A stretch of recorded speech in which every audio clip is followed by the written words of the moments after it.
Hello. Hey, Becca.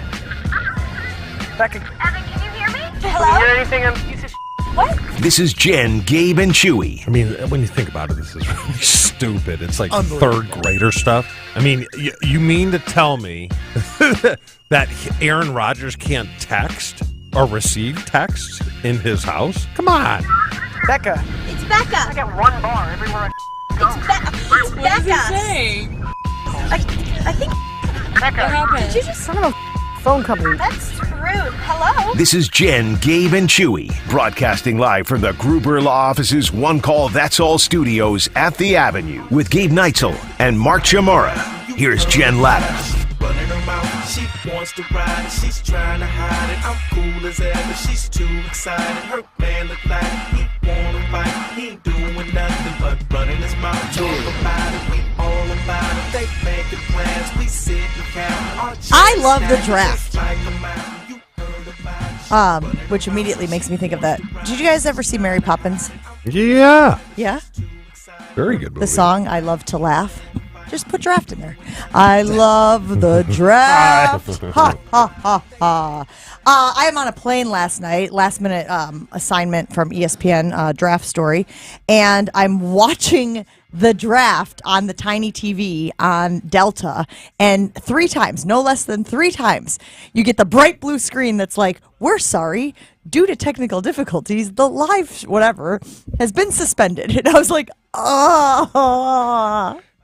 I'm looking around the plane going, is anyone else in a panic mode? No, just me. Okay. Let me ask you this.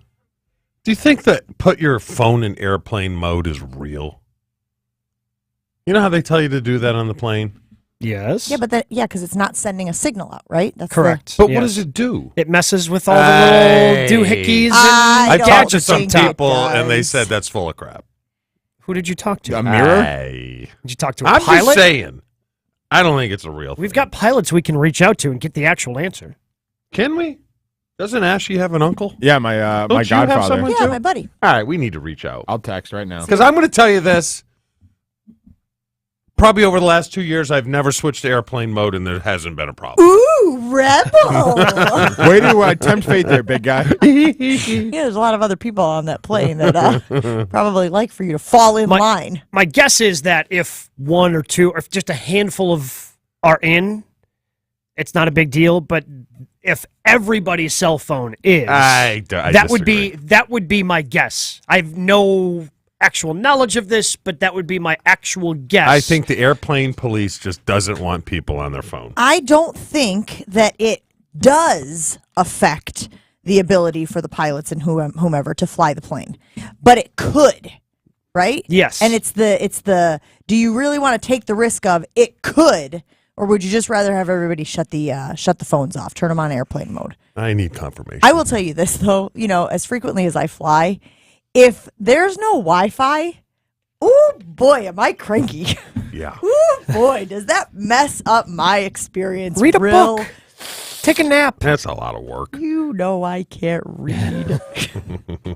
I do love the draft. I love the pomp. I love the circumstance. I was with a family yesterday whose son is expected to be drafted, was potentially going to be drafted last night, did not get drafted last night, is expected to be drafted today. And the frequency, like the frequency, not number of times, but Yes. the vibe, it's contagious. Like, I was around this young man, I was around his mom, I was around his brother, I was around his sisters, like, I guess they were cousins. And they all had this, like, palpable energy just coming out of their pores because they know that this dude's life is about to change. And I don't know that there are that many days in your life where you can pinpoint and look at, holy bleep, like, my life will never be the same when this event happens. No, and it's one that you've built up in your mind. It's one you've worked hard towards. And Chewy, you got to go through this. I mean, the amount of how much football consumed your life from high school through college that then culminated, granted a little bit lower than you thought because maybe you didn't run as fast as you wanted to at the combine, but you still did get drafted on this, in the 6th round. How much did it change? I mean, it changed, but you don't know how long it's going to change for. I mean, things all worked out. I look at the luck of my career, how close I got to getting cut. But yeah, it definitely changed. I found out where Green Bay was. I really didn't know where it was. It's a lovely place. And that's it, huh? Just the expanded your geography knowledge. That's really all that changed for you when you got drafted by the Green Bay bleeping Packers. Well, to tell you the truth, I didn't know if I was going to make it. Really? The 6th-round pick, you're like, you're right at that cusp of, because don't forget, there was no practice squad. There's no practice squad in 1992. So what they did is they would bury guys in injured reserve. Okay. Right? And that's how they would protect guys. So they said they were going to put me on injured reserve, and I'd never forget. It was probably like week 6, because when you're on injured reserve, you can't practice or anything. You can be in the facility, you can go to practice. So they said, all right, the league's coming in to check on, the viability of injured reserve. So just walk around like your back hurt. And I'm like, oh. Wait, what? I swear to God. You're doing like improv? Can you show us a strut? Yeah. Can you do a little strut Theater here? for dummies Yes. over here? Yep. This is the plan at 1265? That was the plan. And it worked. Oh, my back. How would you hurts. guys do that? You gotta grab as you stand up and like hunch over. You gotta grab the lower back, right? Like, how do you do that? You give you one walk of the- around like you got to back one out. Like, oh. I know I have said that I don't think the Green Bay Packers are going to be a circus franchise or a buffoon franchise, but it sounds like maybe they were. And then you run like At one Kevin point. Love. Kevin Love, how he runs. It's just a Straight little up and stiff. Yeah. Looks like he's got some bars in his back. Yeah. So the Packers did have a very high draft pick, at least relatively speaking, for the Green Bay Packers last night as they took the 13th pick. And they took this kid, Lucas Van Ness, who everybody obviously knows by now, out of Iowa. Do you think, like, just out of, for funsies, he'll say Iowa, like Brian Bulaga? We could only hope. I mean, yeah, obviously hoping for that, but also it's tough to recreate. That's just the way Brian Bulaga speaks. Could be a ode to Brian Bulaga. But right? Brian's from Iowa, right? No, both are from Northern Illinois. Oh, are they Yeah, right? Brian I did not Bulaga's know from that. my I got a great nickname county. for him. What? Elliot. Elliot. Van Ness? Anybody? Nope. Yeah, I'm super What lost. the hell are you talking about? Elliot Ness? Oh, I've heard that name. The man. Oh, my gosh. You guys really don't like history. Elliot Ness is the one that brought down Al Capone. There's your Chicago. little Chewy twist. was right. Holy, I've got phone Chewy stories. was No right. one? Nothing. Elliot's a crappy nickname, dude. No, well, Elliot's his name. Yeah, you know I'm it's a saying bad for nickname. Oh. Lucas. Yeah. When she's telling you it's a bad nickname, it's a How bad do you? nickname. How do you? Again, She loves every nickname. His nickname is Hercules, which, by the way, when you see the pictures of this kid, he's a very decent physical specimen. I understand why they call him Hercules, but how do you not go with Oh, Hercules, Hercules, Hercules, Exactly. Hercules. I actually love that. Now I'm coming around on Hercules. I changed my mind. No. What about? There's the Loch Ness monster. You're telling me you can't have the Van Ness monster? Okay, no, you're doing it. my Nessie. Elliot's Just call him better. Nessie. Let's just call him Nessie. He's not- Elliot is let me tell you not what. better than the Van Agent Ness LVN. monster. When someone benches 225 17 times at the combine, you're not calling him Hercules. bare minimum. You have to do more than the Yes. big guy in order to earn the nickname Hercules around here. I can ride with that. So your immediate reaction, I know you guys did a great show last night from Q Club as part of our draft coverage last night here on 94.5 ESPN Milwaukee. Your grade for Lucas Van Ness when they took him with the 13th pick, Chew. I gave him a B plus last night. Yeah. I believe. I like him. I like high energy guys. I love how we defer to another white guy. He's like Aaron Kempman. He's like Bryce Pop. He is nothing like Richard Gary. I like those kind of guys, and they're a pain in the you know what, but they're great to have on your team because I remember practicing against Bryce Pop, and he didn't stop. I don't care if it's a Friday practice, in shorts. He's still going 1,000,000 miles an hour, and that gets contagious. Like, if he turns into a really good player, guys copy that on the team, which is what you want. You want high-energy guys. Look at the Bosas, man. Yeah, high motors. Those batteries don't stop. I thought it was a good. I mean, obviously, we won't know for 3 years. I think that's the rule. But day one, I like the pick. I really like it. So I don't want to burden this kid with expectations of what people hoped they would get, because clearly there was a huge portion of the population that wanted them to go offensive. We talked about it here on Jen, Gabe, and Chewy, how going with a tight end was probably too high. It was probably too high to take one of the tight ends. We saw that Dalton Kincaid. I don't know why I wanted to say the dude's name from Roadhouse. I don't even remember what his name was. You know what his nickname's going to be? What? Reuben. Kincaid. Partridge Family? Am I dating myself here? Yes, Or what? Almost you always. are so old. I try to tell you every single day. Partridge Family. You're Wait, ancient. Partridge Put it on the Family? poll. Is that the Come On Get Happy Yeah, game? what's that? Does They anyone have a know van. Reuben Kincaid? Danny Bonaducci? Everyone That knows. was Everybody Bonaducci. knows Bonaducci. Yes. And That's the Kincaid was Partridge another Family. Who's character, that? or was it an actor? He was the father. You know what? Why am I even asking follow-up questions? I really do not. I honestly don't Wait, give why? a rip. Yeah, but hold on, Jen. He's got you in I the mean, trap. I don't want to date you, but you should have been on the back end of Partridge Family. I don't want to date you. Also back in. Am I right? You should be on the back end of the Partridge Is it Family. my face? Is it my face? I think it's the lightning bolt on your sweatshirt. So Lucas Van Ness, I want to be very clear about this, okay? So don't misinterpret what I'm saying. I don't want to burden him with the expectations of, darn it, I wish it was an offensive player. There was a run on wide receivers last night. You saw a bunch of those top-tier wide receivers go back to back to back to back, including Jackson Smith and Jigma, the Enigma, as we were calling him here on Jen, Gabe, and Chewy. But what I'm a little bit, tiny bit concerned about is the is good versus could be good. There are lots of scouting reports out there about Lucas Van Ness that say, oh, this kid's got a ton of upside, a lot of potential.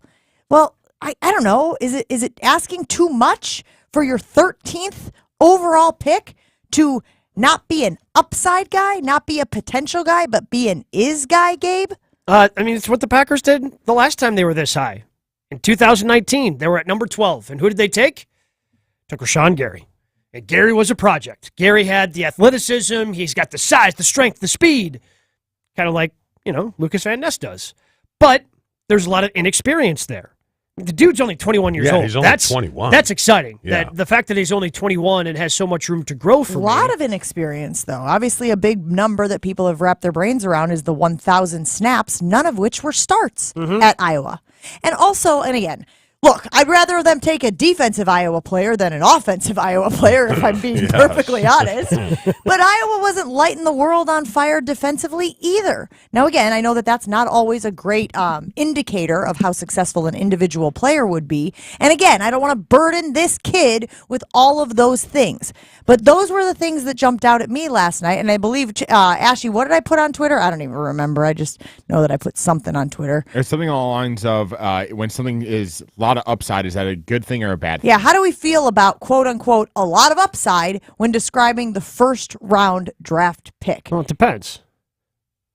I mean, if the Bears make a pick with a lot of upside, oh, what a bunch of idiots down there. Packers make a pick with a lot of upside. Who? This guy.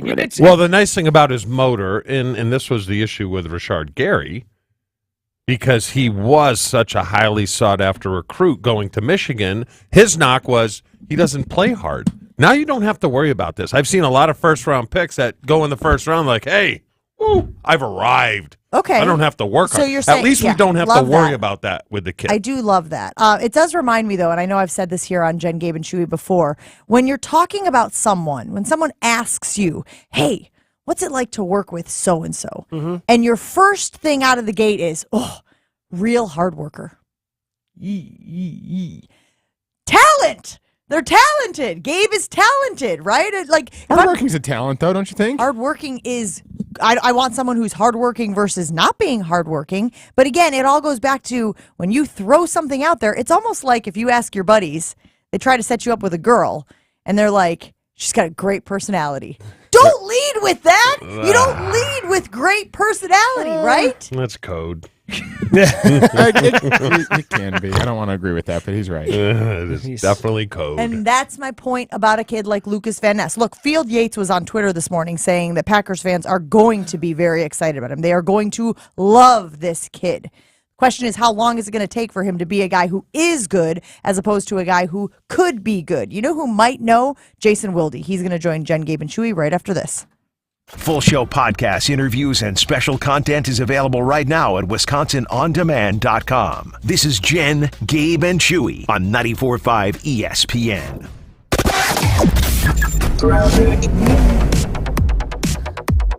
We do have one closure. It's on Highway 11 just west of the freeway, right at Sylvania Avenue. We've got a crash there, and so westbound Highway 11 is closed right now.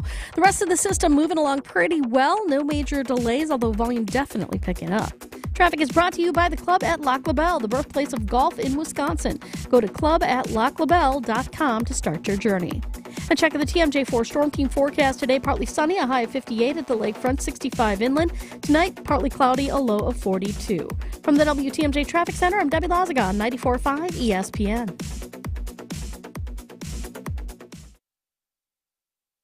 Aaron Rodgers is a Jet, and Packers fans are making some noise. Today is the best sports day in Wisconsin since Bucks in 6. I am to the moon over having Rodgers be traded. Your takes, our takes, right here on 94.5 ESPN. Just think it's an overreaction I to the agree. departure of Aaron Rodgers. I just think it's not giving any credit to the fact that this is a historically great franchise. Also available wherever you get your podcasts. And now watch us on Twitter and YouTube.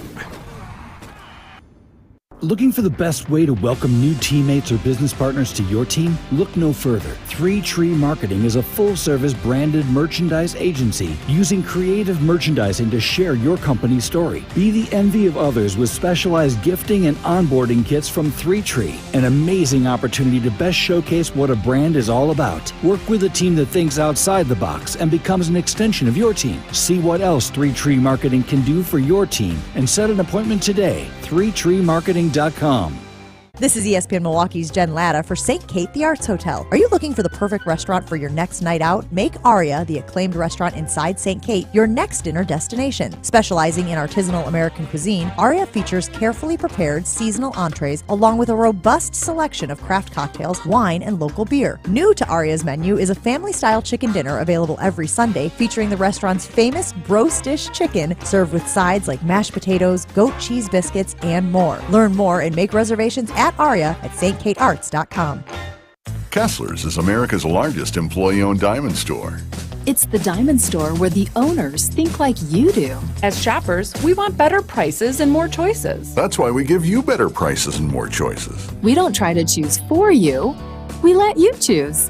You can choose a diamond from a diamond mine. A diamond as old as the earth itself. You can choose a created diamond from a plasma chamber. A diamond as new and fresh and sparkling as springtime.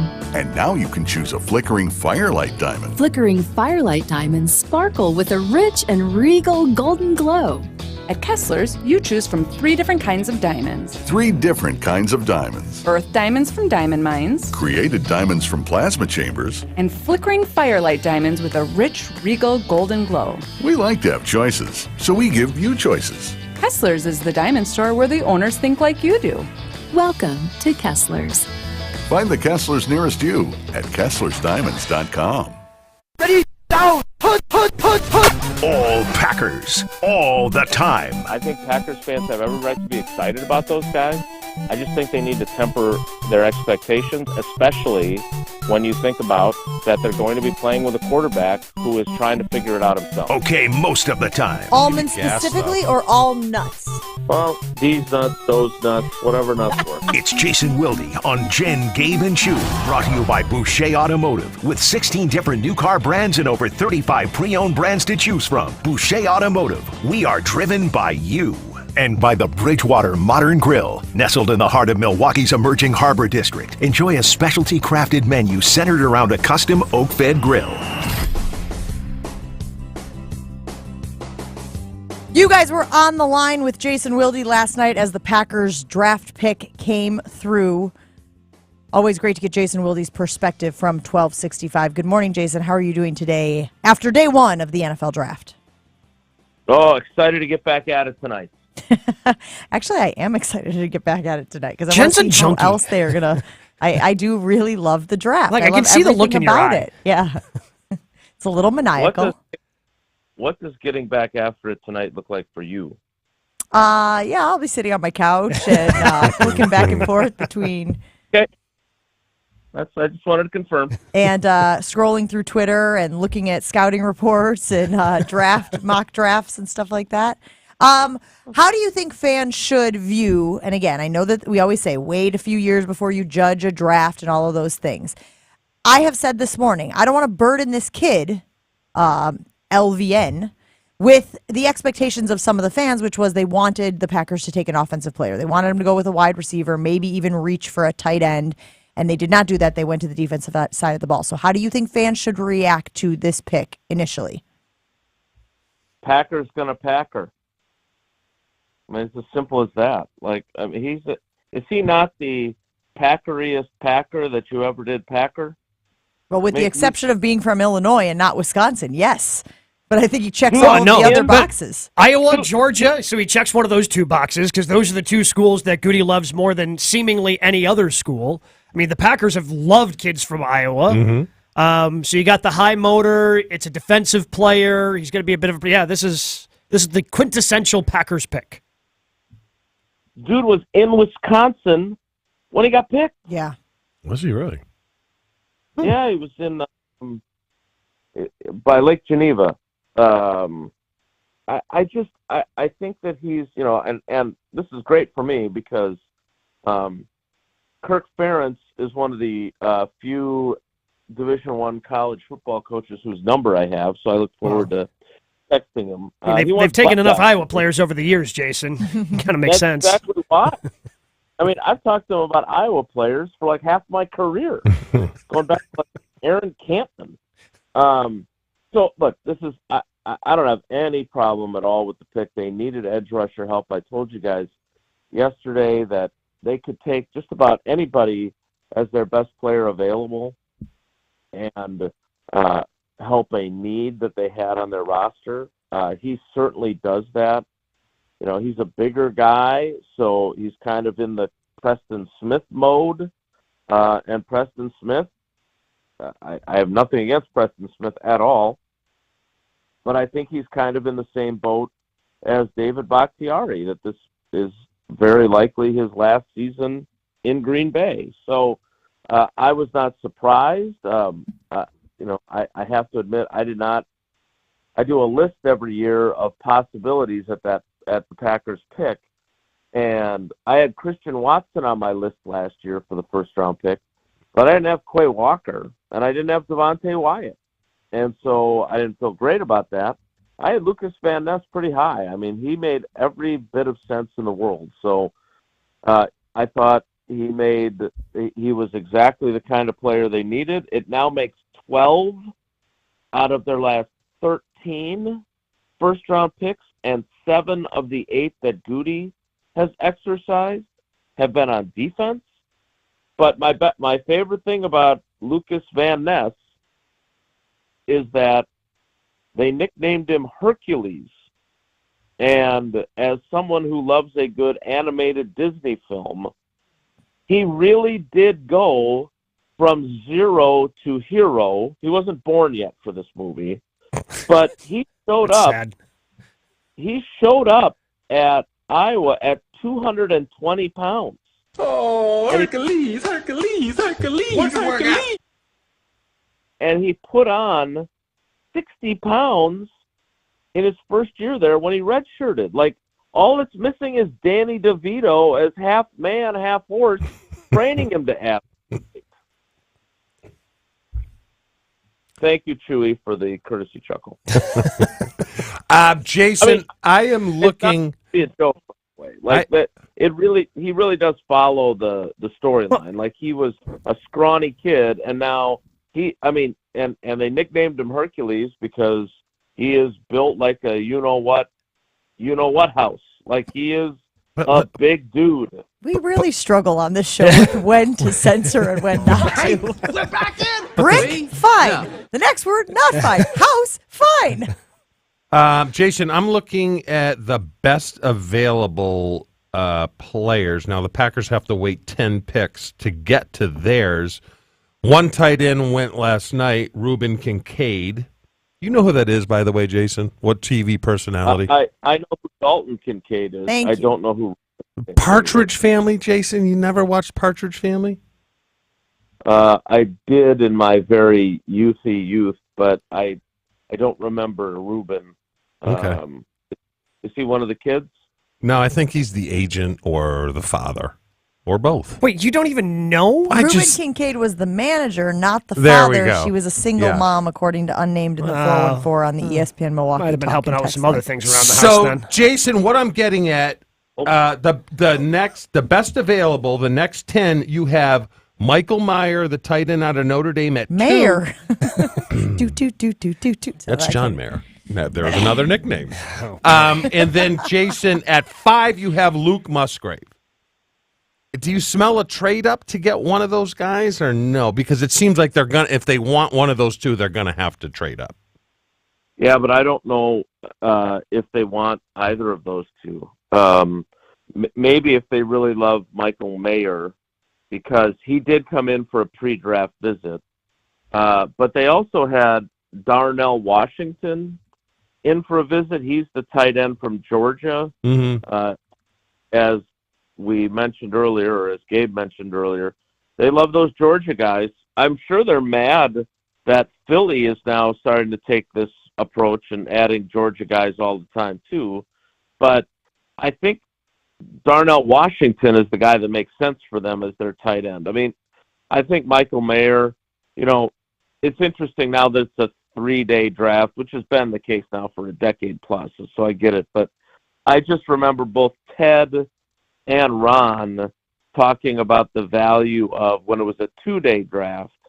You get done with rounds 1, 2, and 3, and you get time to kind of take a breath, reshuffle your board a little bit, figure out who's left, and then you have a plan of attack starting the next day. And so, I think Ron and Ted both had really good success with 4th-round picks back when that was the start of day 2.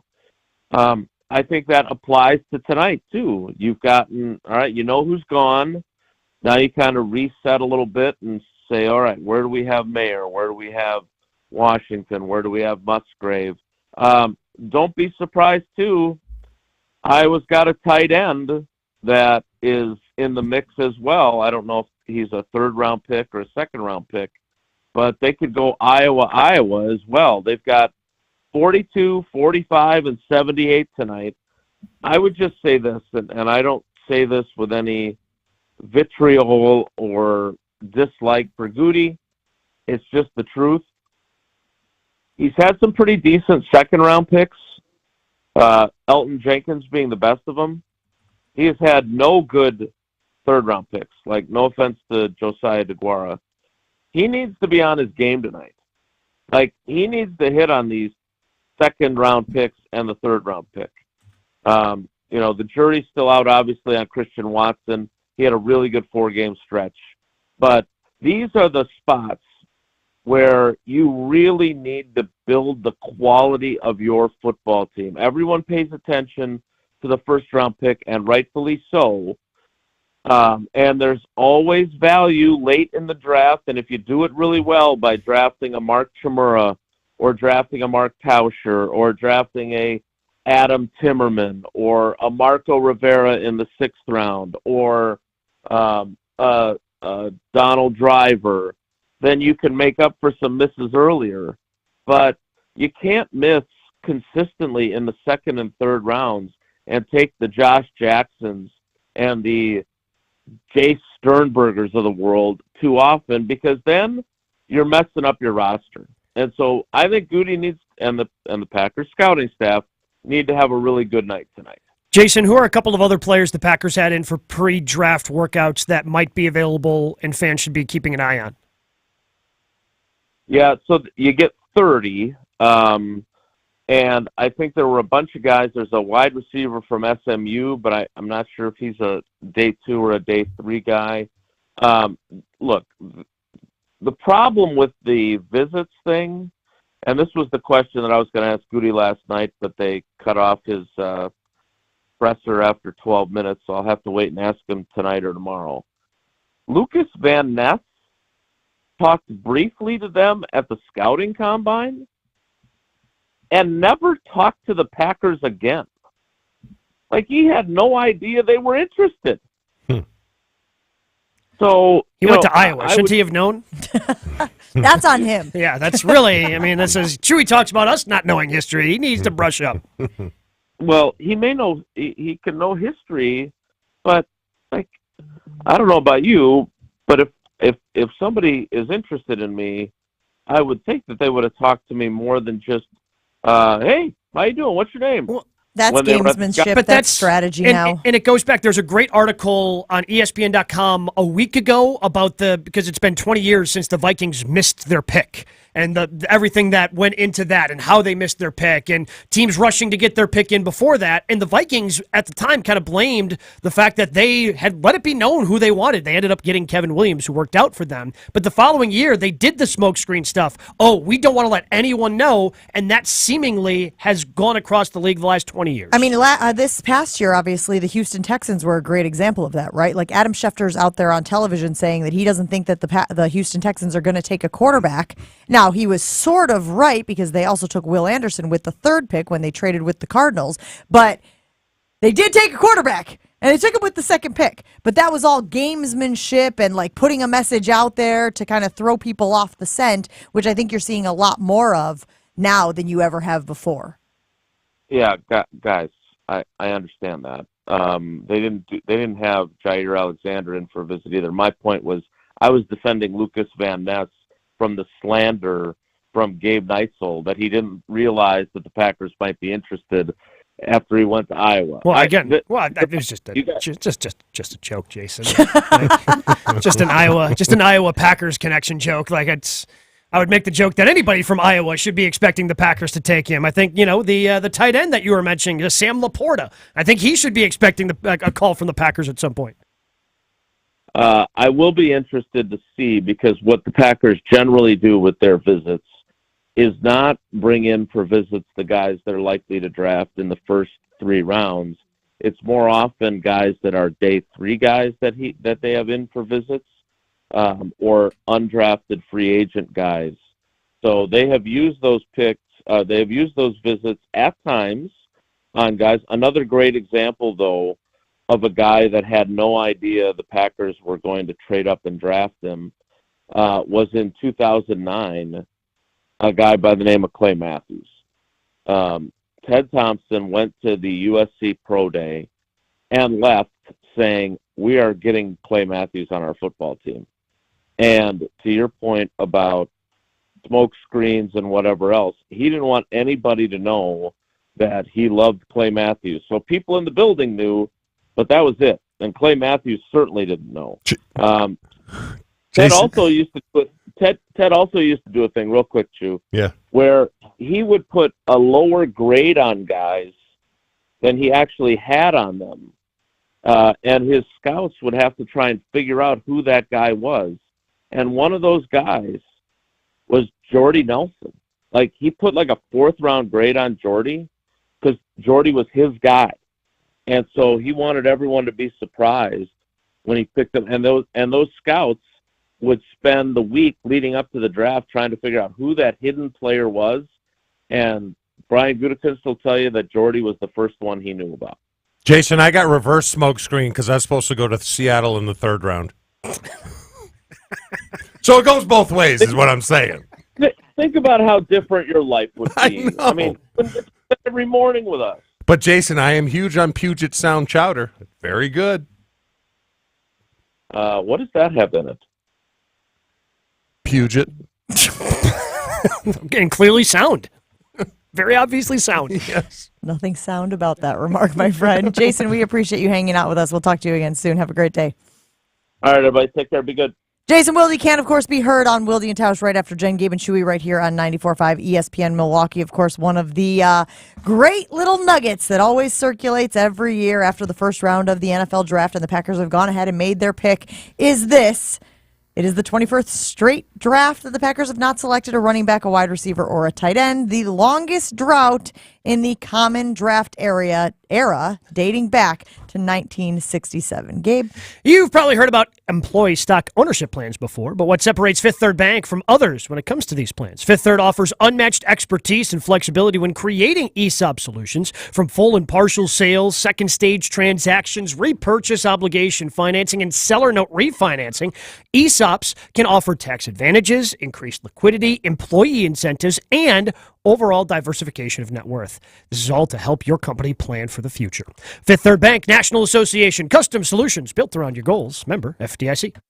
Jen, Gabe, and Chewy continues next on 94.5 ESPN. We have an accident on Highway 11 westbound, just west of I-94, and 11 is closed right now because of it, so you'll need to avoid that area if you can. Other than that, for the most part, everything else is looking pretty good. We got a relatively smooth ride, no incidents up on the board. Volume's picking up, but it's not really slowing us down too much.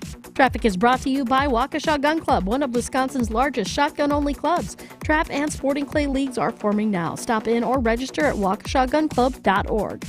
And checking the TMJ4 Storm Team forecast today, partly sunny, a high of 58 at the lakefront, 65 inland. Tonight, partly cloudy with a low of 42. Weather is brought to you by WM, the leading provider of comprehensive waste management services in North America. Learn about career opportunities in Wisconsin by visiting careers.wm.com. From the WTMJ Traffic Center, I'm Debbie Lazaga on 94.5 ESPN.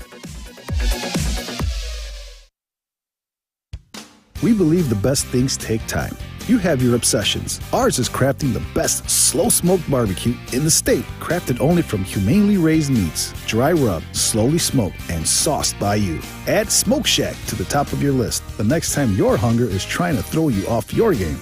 Dine in, order takeout, or consider Smoke Shack to do the cooking for your next backyard barbecue celebration. Check us out in the historic 3rd Ward on Milwaukee Street or at smokeshack.com. Hey, this is Bo stepping in for Ridgetop Larry. Ridgetop Exteriors is Wisconsin's #1 choice for roofing, siding, windows, and doors. We are the trusted local experts who live and work in the areas we serve, which means we're helping friends and neighbors too. On top of that, Ridgetop Exteriors offers the most affordable payment options, including no interest and low interest financing. For your free estimate, visit ridgetopexteriors.com. Roofing, siding, windows, and doors. Visit ridgetopexteriors.com.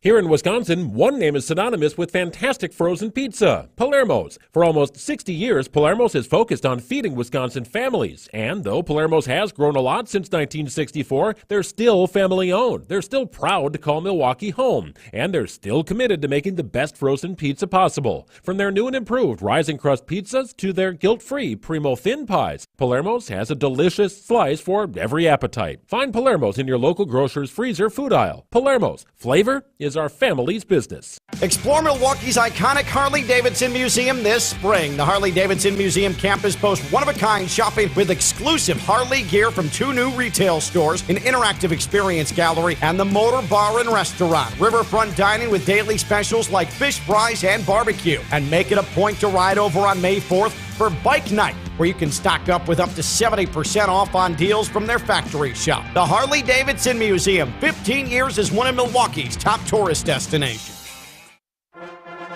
It's Friday, and that means it's time to check in with GKB President Craig Karmazin. I'm like part of the overall home office team that was fortunate enough to be invited to the party. So I'm attending. I've already RSVP'd, so I will be there. Fridays with Mo. I've never been somewhere before that was usable. For what it's worth, Charlotte Airport, which has some great sleeping pods. Is there a prophylactic rubber in there? No, there is not. Craig Karmazin on Jen, Gabe, and Chewy.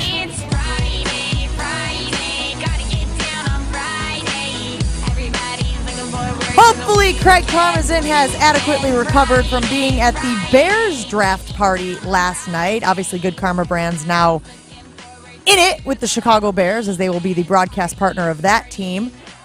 How you doing this morning, Craig? I am fantastic. Oh, that's great. Wow. You eating? I wasn't ready for that energy, if I'm being honest. Well, Friday I usually I mean, I just finished a nice little elliptical workout, so I'm feeling that extra rush from the workout. You had to work out him before you chat with us. That's awesome. My reaction to the Van Ness draft, and I want to be very clear, I'm not dogging on the guy. I don't think he's going to be a bust by any stretch of the imagination. It is what you expect to get out of a 13th overall pick, and I just wish that he wasn't a could be good, a lot of upside, a lot of potential. I kind of wish that the book on him was he is good and that he could be a immediate contributor on this defense. Is that an overreaction to the pick last night, you think? No, I mean, I think it's the right reaction because I think Chewy would say, right, at 13, a guy needs to be a starter in that kind of position. Of course. Yeah, so you're absolutely right. If, the guy needs to be able to come in and play, and he'll be a rookie, he'll make some mistakes, but, I mean, that's what you expect at 13. I don't know. I mean, I think the scary thing for him as a player, and you just wonder how Packer fans will approach this, is how closely will they look at pick 15? And will it be like a week-by-week thing and being like, oh, so did we actually get anything? I don't know. The guy at pick 15 I like more than pick 13. I feel like there's going to be a lot of that when you have two guys drafted from the state of Iowa at picks that supposedly, it was a big deal, right? Because obviously you wouldn't have gotten that swap as part of the trade if it didn't mean something. Well, in addition, the guy who at 15 has Wisconsin ties since he played at Waukesha North. Right. So that's what I'm saying. You're going to see that comparison a lot, which I think is unfair. It's like anytime you pass over a Wisconsin guy, but this is doubled, right? Because you passed over a Wisconsin guy who also, you could have picked and you traded the pick, and theoretically you thought you were getting something by not picking this guy. Well, of course, I did see last night people mentioning TJ Watt as well, right? Remember when you could have gotten TJ Watt, but you didn't get TJ Watt? Well, there's a lot of Badger players who haven't had Hall of Fame careers that they've passed on also that at the time we all thought, oh, my God, we saw this guy every week. How could they pass on this guy? We know he's a pro. And sometimes you have to think, okay, wait, these Packers guys are professionals and they do know what they're doing. But I just think it's going to be a lot of extra pressure and a lot of extra scrutiny because of those factors around the pick. Do you want to talk Bucks, or you need more time? I was going to say, how long are we going to avoid this? It feels like it's... Do you need more time, or Craig, are you good to go? Craig, I'll be delicate. I'll be very delicate. That's not true. That is not true. You were, during our draft coverage last night, Chewy couldn't help but just little side subtle jabs at me, Craig, about the Bucks and what happened to you. Had it coming, let me tell you what. Yeah. Mr. Cool Shoes. Hold on, what? I don't know. I was trying to think of the Seinfeld. What's the Seinfeld line? It's like those hip musicians, and they're complicated shoes. There you go. Craig, what the hell? Yeah, I mean, people in this state are upset. This is, I think, the worst, most embarrassing loss of any team or franchise in this state. What happened? It is. I mean, it's as devastating and stunning end to a season as you could have, and I think, Giannis said a lot of things, but I think the thing that got a little less attention because of how thoughtful his other statements were was that the Miami Heat were playing to beat the Bucks, and the Bucks were playing to win a championship. And I think, collectively, it's not like you can say, oh, this one thing happened poorly. This one player didn't play well, right? I think across the entire team, across the entire coaching staff, you could look and see mistakes throughout the entire series. And so ultimately, I don't think the better team lost in those 5 games. I think the Heat, without Tyler Hero, were the better team over those 5 games. And obviously that's terrible for that to be the case, because over 82 games that wasn't the case, and the Bucks should have been the better team. And I think the Bucks should have won that series in 5 or 6 games, but they obviously didn't. Craig, with the Bucks, is this potentially the end of an era? I don't see how it's not on some levels. When you look at the salary cap situation, the repeater situation, the amount, and Chewy, the one thing I think you could say is you lived here for what, 20 years? 20, And 20. I'm 20 saying, plus. but before the Bucks, and the Bucks had been relevant for Mhm. two of them. Yeah. For 2 of 20 years, and now the Bucks have established themselves in your mind like the Packers, because we used to do it every year.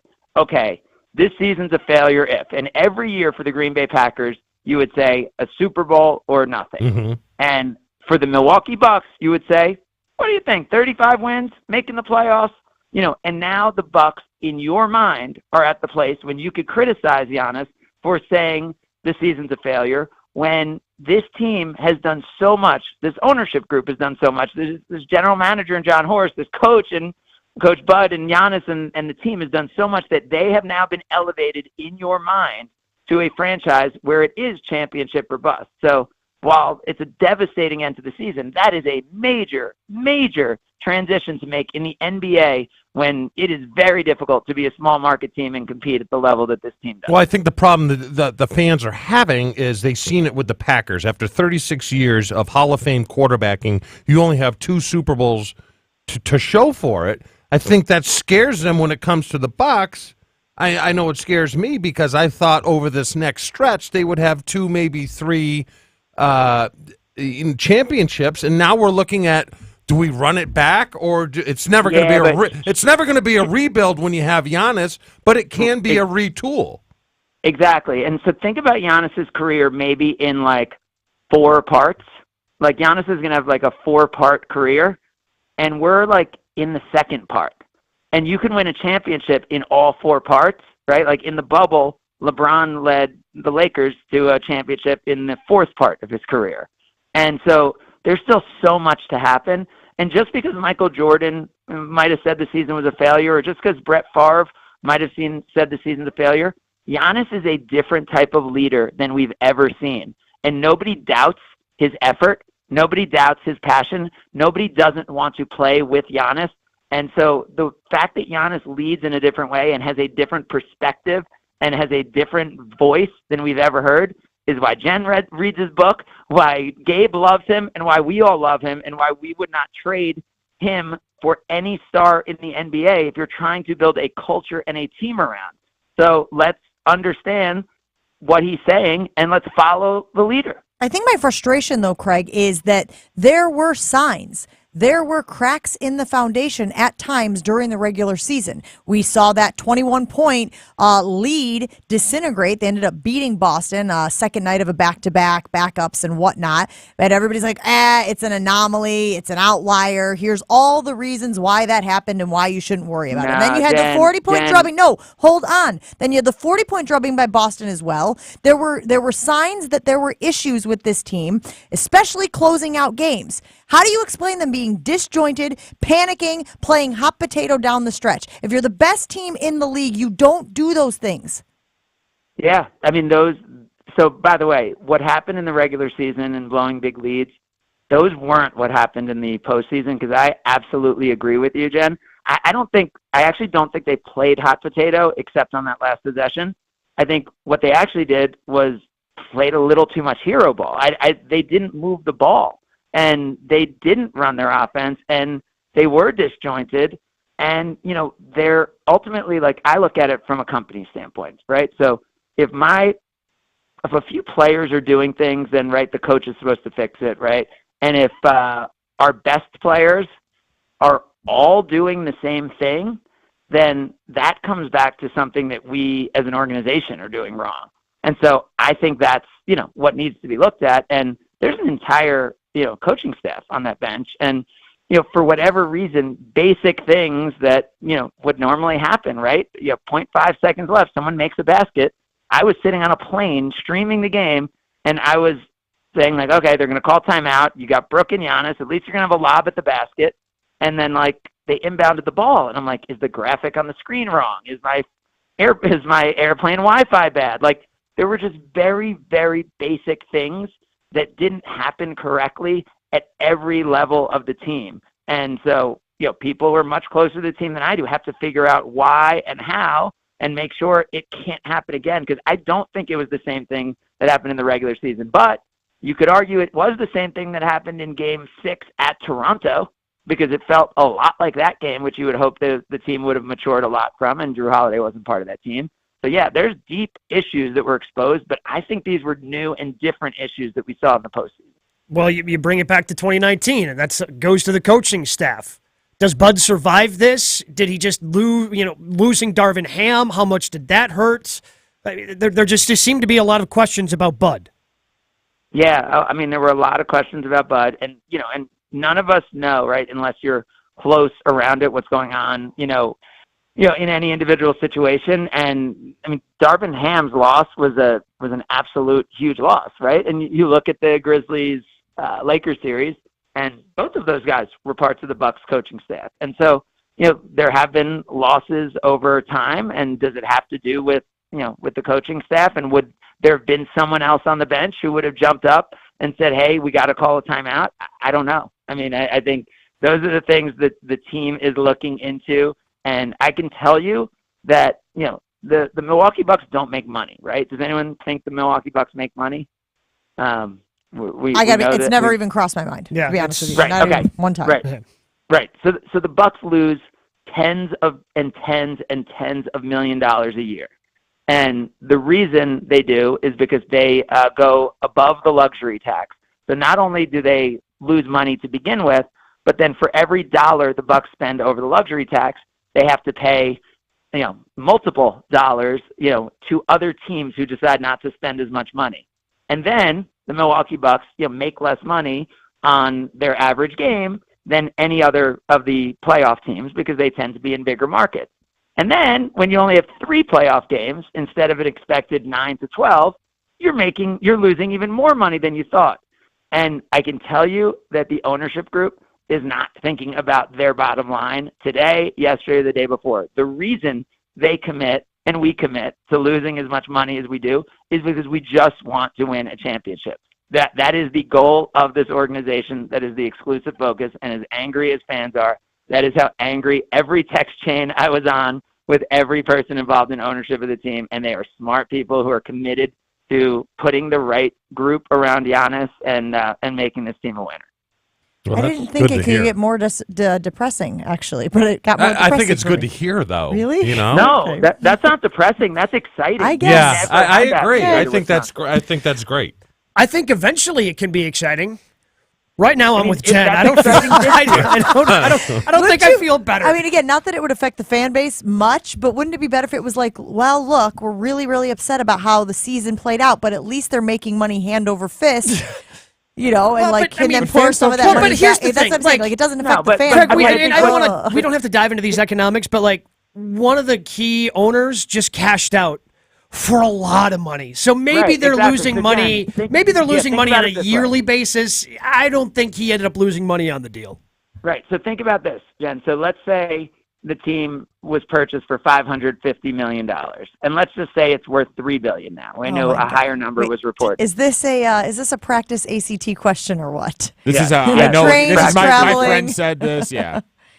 So if the team initially was bought for $550 million, and let's say the team, let's say however much the team loses a year, the owners would still have the ability to make money when they sell the team, right? So this is not a situation, again, where the owners have decided we're going to make money year after year. It's a situation where, unlike many franchises, they've said our exclusive goal is to win a championship. And, let's remember, going into the playoffs, the Bucks had the number 1 odds to win the NBA championship. So this is a season where, I think we all think Vegas is pretty smart, right? So the idea that John Horst was able to build a team, that Coach Bud was able to coach a team, that we all felt that way. And it wasn't like, there have been times where teams have 60 wins in the regular season and they have the 6th best odds to win the championship. This was a team built to win a championship. It just didn't happen this year. Does that mean he was a failure? I am all on board with Giannis. He is my leader of this organization, and I am going to follow him because I think it's so old thinking to be like, oh, that's the only way to think. And sure, I don't know what Michael Jordan would have thought, but I think I'm going to follow Giannis. And I look at Brett Favre's 1 Super Bowl. I look at Aaron Rodgers' 1 Super Bowl. and I'm going to take my chances. If Giannis is our leader, I'm going to say, Chewy, you're not going to have a repeat of the situation you've had. So let's all follow the leader because it's all been a pretty good ride to this point. No one is calling Giannis a failure. Not one single person out there thinks that Giannis Antetokounmpo is a failure. The season was a failure.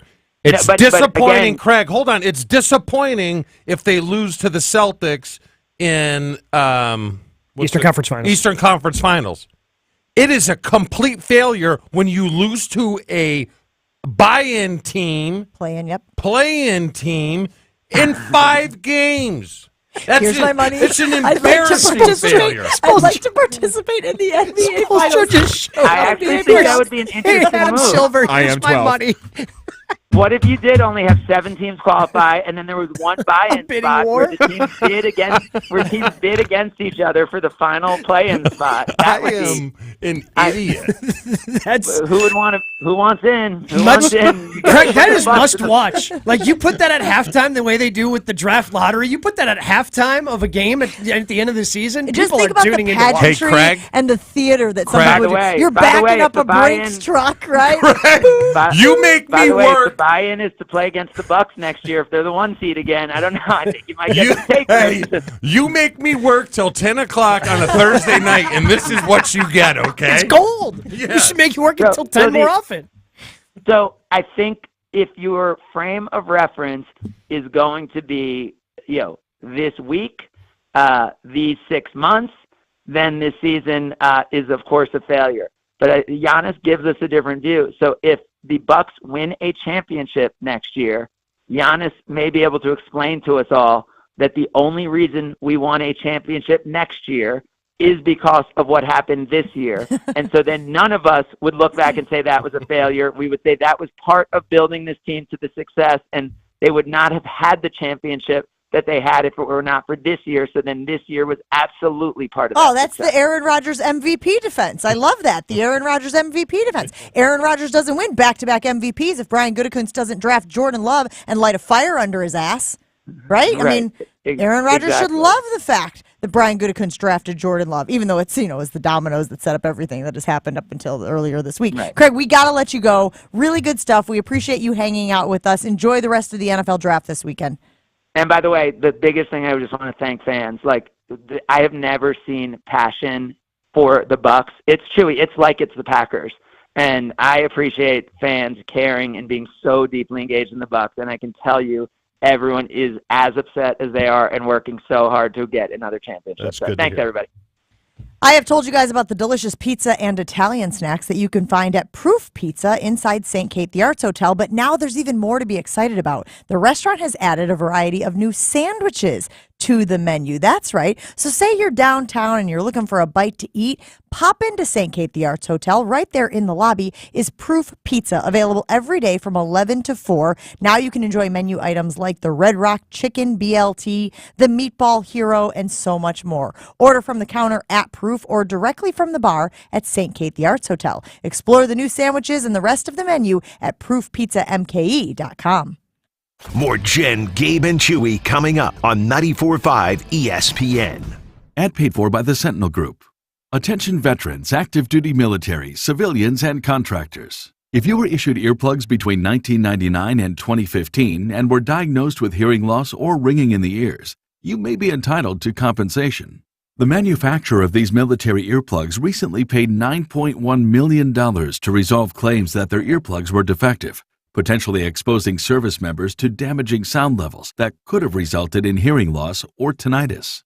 If you or a loved one were issued earplugs and were diagnosed with tinnitus or hearing loss, don't wait. You fought for this country, and our attorneys want to fight for you.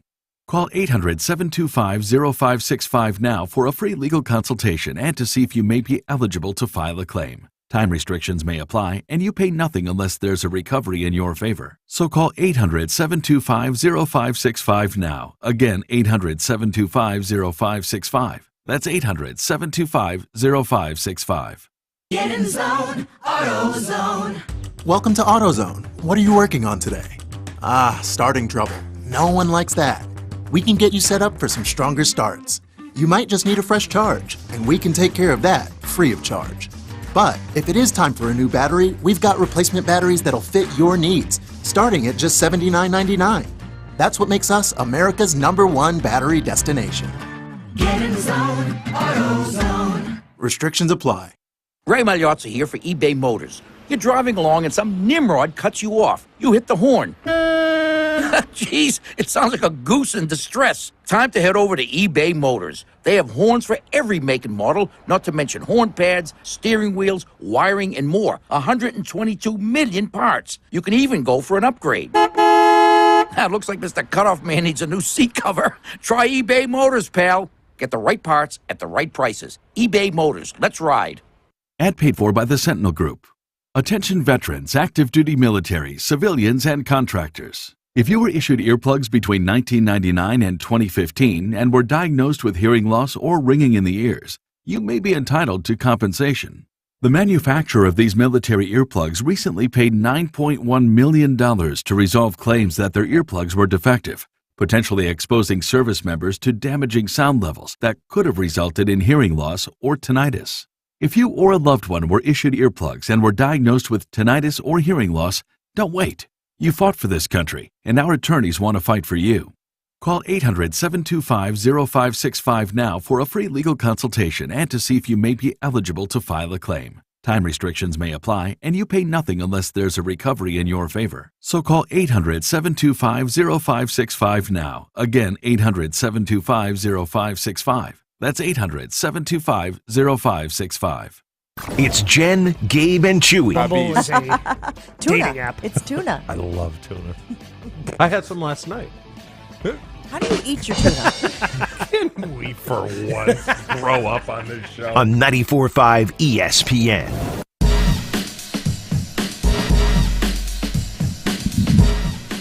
Well, Chewy just told us something outrageous.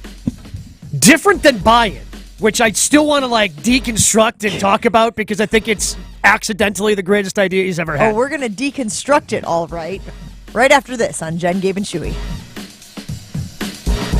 Jen, Gabe, and Chewy are back after this on 94.5 ESPN.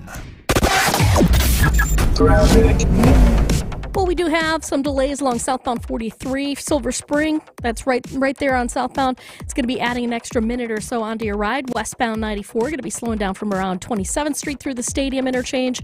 Westbound 894 also seeing some backups from about 27th Street past Loomis to about 51st.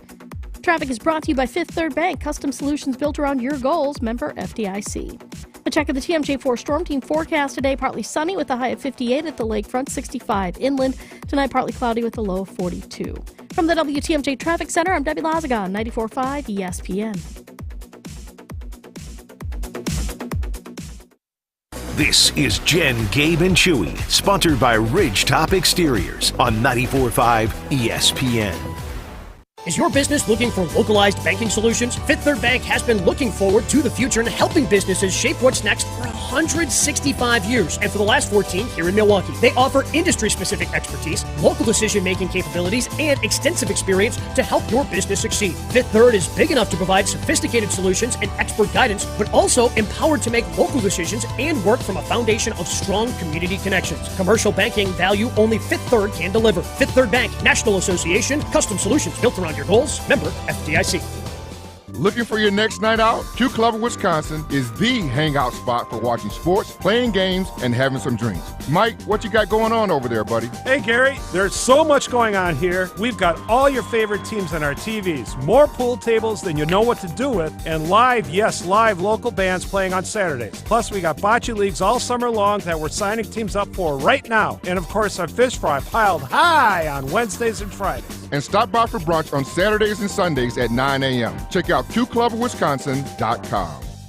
Hey, this is Tony Smith. You're listening to 94.5 ESPN, WKTI, WKTI HD Milwaukee. A locally owned Good Karma brand station. Showtime. The right way to start your day.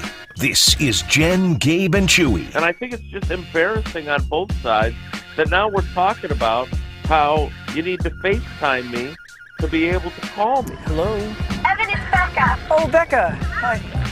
Hey. Hello. Hey, Becca. Becca. Evan, can you hear me?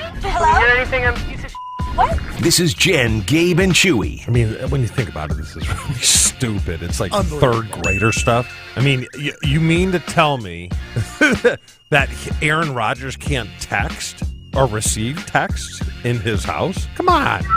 Becca. It's Becca. I got one bar everywhere I go. It's Becca. I think. Becca. What happened? Did you just son of a phone company? That's rude. Hello? This is Jen, Gabe, and Chewy, broadcasting live from the Gruber Law Office's One Call That's All studios at the Avenue with Gabe Neitzel and Mark Chamorro. Here's Jen Latta. Running her mouth, she wants to ride, she's trying to hide it. I'm cool as ever, she's too excited. I don't care what anybody says. You are a national treasure. I'm something. You are a county treasure. I don't know. Maybe not on the national level, God but bless you Angie. certainly are. Yeah. She's part of the problem. This is why you're outsourcing your medical needs? Yes. So, please, tell us what happened. All right. So you guys know I take brain food. Yes. But it's different. It's different in Florida. Those are pills that I got from a buddy. And here I take MCT oil. So as of late, I'm like, I don't know if this stuff is working. So someone at the gym is like, dude, try this Genius Mushrooms, it's called. It's kind of Wait, weird. hold on. I just sent you the product. Okay, Genius Mushrooms? Yes. Okay, what are we looking Genius at? Okay, Mushrooms. Genius Mushrooms. Do you know this guy at the gym, or did he just like come wandering over and How open, well do you know did him? he open up his I'd like to trench dive into coat? that first. Yeah, how well do you know him? Pretty well. Just a gym guy, or have you spent time with him outside the He gym? comes in with a big duffel bag and he's handing out stuff. So Have I'm you like, seen him I'm like, naked? I'm an idiot because I'm huge on supplementation, and I'm like, I'll try literally anything. Sure. So, I mean, if you can buy it on Amazon, how bad can it be for you? exactly. Right? I had a good review. So I get the package yesterday. I'm like, all right, I'm going to put the MCT oil away. All right. And go with the Genius Mushrooms today. So I popped 2 of them at about, 5:30. So, by the way, just the picture that you've sent us. Yes. By the way, I've heard of the Genius brand. Like, I feel like I've seen ads for that. But it says healthy immune system support, energy, and clarity. Now, there is an asterisk on the word clarity, but because we just have the front of the bottle that you got this in, I have no idea what the asterisk is There's for. also an asterisk if I go to the Genius brand website on athletic endurance. They're just throwing around these like, hey, So we're not sure if it is, but it sounds good if we say it. try them. I've got some energy, but it's just sun's not connecting up top. How is that different than any other day ending in Y? I mean, a buy-in team? Who says that? But it is. I don't know. But it is a good idea. It's a made for TV. There was an article that came out. Pablo Torre. Everybody knows Pablo Torre. He's obviously in the Le Batard space and the ESPN space, and did the daily ESPN podcast for a while until recently giving it up to join Meadowlark full time. Anyway, that's all behind the curtain. There was an article on him in GQ magazine, and I sent you guys a link to it. I sent you guys a screen grab of it because he was talking about how almost anything can now be labeled a sport if you can get a group of people to watch it. And the buy-in element of the NBA playoffs would certainly be watched. Okay? Sports. You're just coming up with, I mean, it doesn't even have to just be money. You know, some guy could show up with a duffel bag of Genius Mushrooms and throw that in on the buy-in. One of the teams from the TBT tries to buy in. They just come in like, hey, we've won all this money all these years. We want Travis Diener to hit another 3 against the team. But here's the problem. I can't throw them away. I have to take at least all of them that are, because I'd feel bad because I'd be wasting money. But you didn't pay anything for them. I had to order them. No, you did buy them. Okay, can we back up for a second? So he didn't just hand you one and say, try this, and you're like, oh, I like No. it. He just said, you should try these, Yeah, and you that said, sounds- okay, and then that you sounds bought like it. an after But he school kept special. badgering. You're like under the You have an window. unmarked van and Somebody ask just you to shows come up in? and is like, hey, try these. But I for don't a think s- my mom would want me to. No, it's cool. But for a straight week, he's like, did you get them yet? Did you get them yet? And I'm finally like, okay, I'll order them. Well, obviously, that was a mistake. You don't know that. It's only been one day. Maybe it takes a week to It's work. like Lucas Van Ness. You know? Yeah. Maybe Yeah, it it's- takes time. It's the Yeah, Lucas Van it Ness of does. supplements. It takes a There's a little lot bit of of time. upside. It has a lot of potential. If I go to the gym today and I'm really weak, then I'm going to be pissed. Why don't you just stop taking them? Because I can't waste them. Maybe I should bump them up to like 4 just to get rid of them quicker. Pete and McGonigal weighing in on the ESPN Wisconsin talking text line saying, "Who was this? The My Pillow guy?" Honestly, I just want to. I want to dive deeper into how well you knew this person, to where you're like, I'm going to listen to them. Have you seen them naked at the gym? Like, have you hung out with them outside of the gym? Have you helped him re-rack weights? Has he spot? I don't understand. He's around working out when I work out. So is a bunch of other people. Yeah, that's true. Okay, time out though. We also know Chewy doesn't need a spotter. Famously, Chewy doesn't need a spotter. Exactly. Is he jacked Yeah. and sharp? That doesn't mean anything. Yes, it is, because he is Meathead. that. No, but that would be an endorsement of the product. Wait. If this guy doesn't listen to the show or has never listened to the show, would he think you're sharp? Great question. No. Okay. I'm just being honest. I'm glad you took time to think about it. Yeah. Glad we cleared that up. This whole thing started because, Chew, you were saying that the season was indeed a failure, and I know that yesterday you and Scalzo got to go back and forth on this a little bit, but Gabe and I were not here. Gabe, what was your reaction to that Giannis sound? And there's a lot of nuance, right? So it's tough to, like, definitively have the one reaction to it. But if you missed it, and I'm sure you didn't, but if you missed it, here's Giannis from after the Bucks got bounced by the Heat, reacting to a question by Eric Name about, was this season a failure? Do you view this season as a failure? You asked me the same question last year, Eric. Okay, do you get the promotion every year on your job? No, right? So every year you work is a failure. Yes or no? No. Every year you work towards something, towards a goal, right? Which is to get a promotion, to be able to take care of your family, to be able, I don't know, provide the house for them or take care of your parents. You work towards a goal. It's not a failure. It's steps to success. You know, and if you've never, no, I don't want to make it personal. So there's always steps to it. You know, Michael Jordan played 15 years, won 6 championships. The other 9 years was a failure. That's what you're telling me. I'm asking you a question. Yes or no? Okay, exactly. So why are you asking me that question? It's a wrong question. There's no failure in sports. You know, there's good days, bad days. Some days you are able to be successful. Some days you're not. Some days it's your turn. Some days it's not your turn. And that's what sports is about. You don't always win. I appreciate the answer from Giannis. I appreciate the thoughtfulness from Giannis. And it's obvious in his answer that the wound, I mean, it's how can't it be? It's immediate in the immediate aftermath of the game that the wound is still very fresh. But he's wrong. Doesn't change. It doesn't, wrong. Yeah, He's that's what I'm saying. Out wrong. When you are the top of the hill, when you are king of the hill, there's no more steps. You can't go any higher. When Vegas says you are the odds-on favorite to win it all, and you lose to these people from Miami in 5 games, that is a failure. Lost twice at home. That's a failure. Won 1 game. Mm-hmm. So I said this on Twitter because obviously I didn't have the radio platform to utilize yesterday, but I said that I understand growth mindset, okay? I think anybody in a competitive space understands growth mindset, that there are steps to success. I am in lockstep with Giannis on those things. But when he says the goal, what was the goal? What was the goal of this NBA, this Bucks team, this iteration of the Milwaukee Bucks? It was to win a title. And if you fall short of that, you can recalibrate your thinking to say, okay, much like Jordan Love being drafted by the Green Bay Packers, motivating Aaron Rodgers, having some of his best seasons, there can be a silver lining to this. But right now, this is a failure. And I think there is strength and maturity in being able to say that word.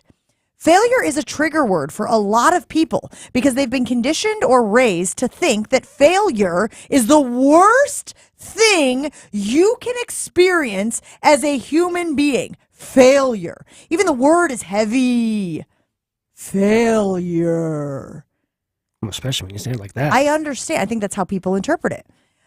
Wins and learns, you hear people talk about that. There are no losses. There are only lessons. I agree with those sentiments. But I think that you have to be able to say, even in the immediate aftermath of a drubbing like that, I think you have to be able to say we failed.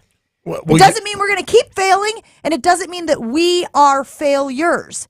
But you have to be able to look in the mirror and say, we fell short of our goal, substantially short of our goal, and therefore it was a failure. Will you agree that you cannot compare this to football? Just because it's a 7-game series. Football, anybody can beat anybody. If I gave the analogy yesterday, if we played the Indianapolis Colts once they embarrassed us when and it was a 7-game series, you're winning the next we 4. win in 4. Yeah, you're taking the gentleman's sweep. They beat you, they embarrassed Of you. course. You guys are going to bury them. That's what makes this so bad. Yeah, it's always tougher in basketball because typically in the NBA, when you have that 7-game series, the best team, that's my favorite part about the NBA postseason, is it's so drastically different from college basketball. Because you get the flukes, you get the upsets. Yeah. 16 beats a 1. Well, the 16 is not going to beat the 1 in college hoops in a 7-game series, right? Like usually, in order to be the best team, you have to win 4 times over the course of 2 weeks in 7 games. And that's what I love is whoever's the champion in the NBA at the end, they earned best it. Team, yeah. They earned it. Like there was 0 flukes in there. And there were 0 flukes in this series. Craig said it earlier. The Heat were the best team in this series. They outplayed the Bucks in 4 out of the heavily outplayed the Bucks in 4 of those 7 games. But the other thing that Giannis brought up was MJ. And MJ, like there are 1,000 different quotes that he's got out there. But he's got a famous quote about failure. I've missed more than 9,000 shots in my career. I've lost almost 300 games. 26 times I've been trusted to take the game-winning shot and missed. I've failed over and over and over again in my life, and that is why I succeed. But he's willing to say that those were failures. That's the difference here. And again, I know that Giannis is a smart guy. I know that he is sharp. I know that he has a different mindset towards some of these things than the average person. But when you talk about growth mindset, I think it's more applicable to the regular season. And I compared it yesterday on Twitter to a semester of classwork. So put yourself back in school, right? Whether it's college or high school or wherever. Do I have to? Just for a minute, just for the sake of the metaphor.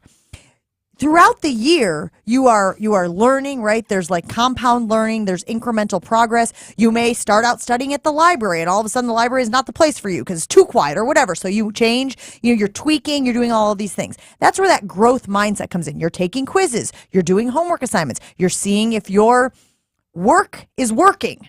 But at some point, you got to take the final exam. And those final exams are weighted, right? It's a weighted final exam. It's worth 60% of your grade. And if you fail the final exam, then you fail the class. The NBA playoffs are the final exam, guys. All of that work through the regular season is this class work. And so you have to be able to say, we fell short of what our goal was. We were expected to be the best team in the league. We fell way short. That's a failure. And being able to admit that is actually a success. You think he regrets it? No. You don't No, think so? I think you think that he because- believes it? Yeah, because that's his mindset. I think his mindset is to not have, like, I do not believe that the word failure is in his vocabulary. And whether that's just a mindset he's adapted over time, whether that's a mindset that he's taken by seeing a sports psychologist or someone, in that space, like, to me, that it was a relatively thoughtful answer. And the thought that he put into it is that failure is not something that he accepts and believes as a part of his life. Okay. We've got callers on the line who want to react to this, and I want to hear from you guys. So if you're on the line, stay on the line. We got to take a quick break. We'll be back in 2 minutes. Since 1964, Ewald Automotive has been on a journey to make your car buying easier for your family. So if you want an easy experience, head to Ewald's 59th anniversary sale. Ewald guarantees the lowest price and includes their 20-year, 200,000-mile warranty on new vehicles. Plus, they have live market pricing, which means you'll never overpay for a used car. New car, used car. They have all the answers for you at Ewald Automotive, and their great sales team is going to make sure you get the right car for you and your family. Shop over 1,000 vehicles. Ewald's anniversary sale is going on now through the end of the month. Full show podcasts, interviews, and special content is available right now at WisconsinOnDemand.com. This is Jen, Gabe, and Chewy on 94.5 ESPN. We had an earlier problem on Highway 11 westbound, just west of I-94 because of a crash. It was closed. They have been able to clear that and reopen it, so that's good news.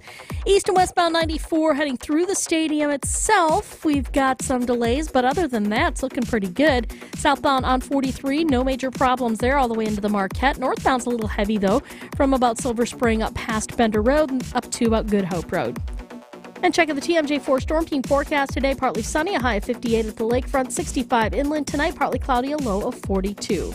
From the WTMJ Traffic Center, I'm Debbie Lazaga on 94.5 ESPN. Traffic is sponsored by the Harley-Davidson Museum. Celebrate Bike Night on May 4th with a factory shop sale of up to 70% off. Visit hdmuseum.com for a full schedule of events and tickets.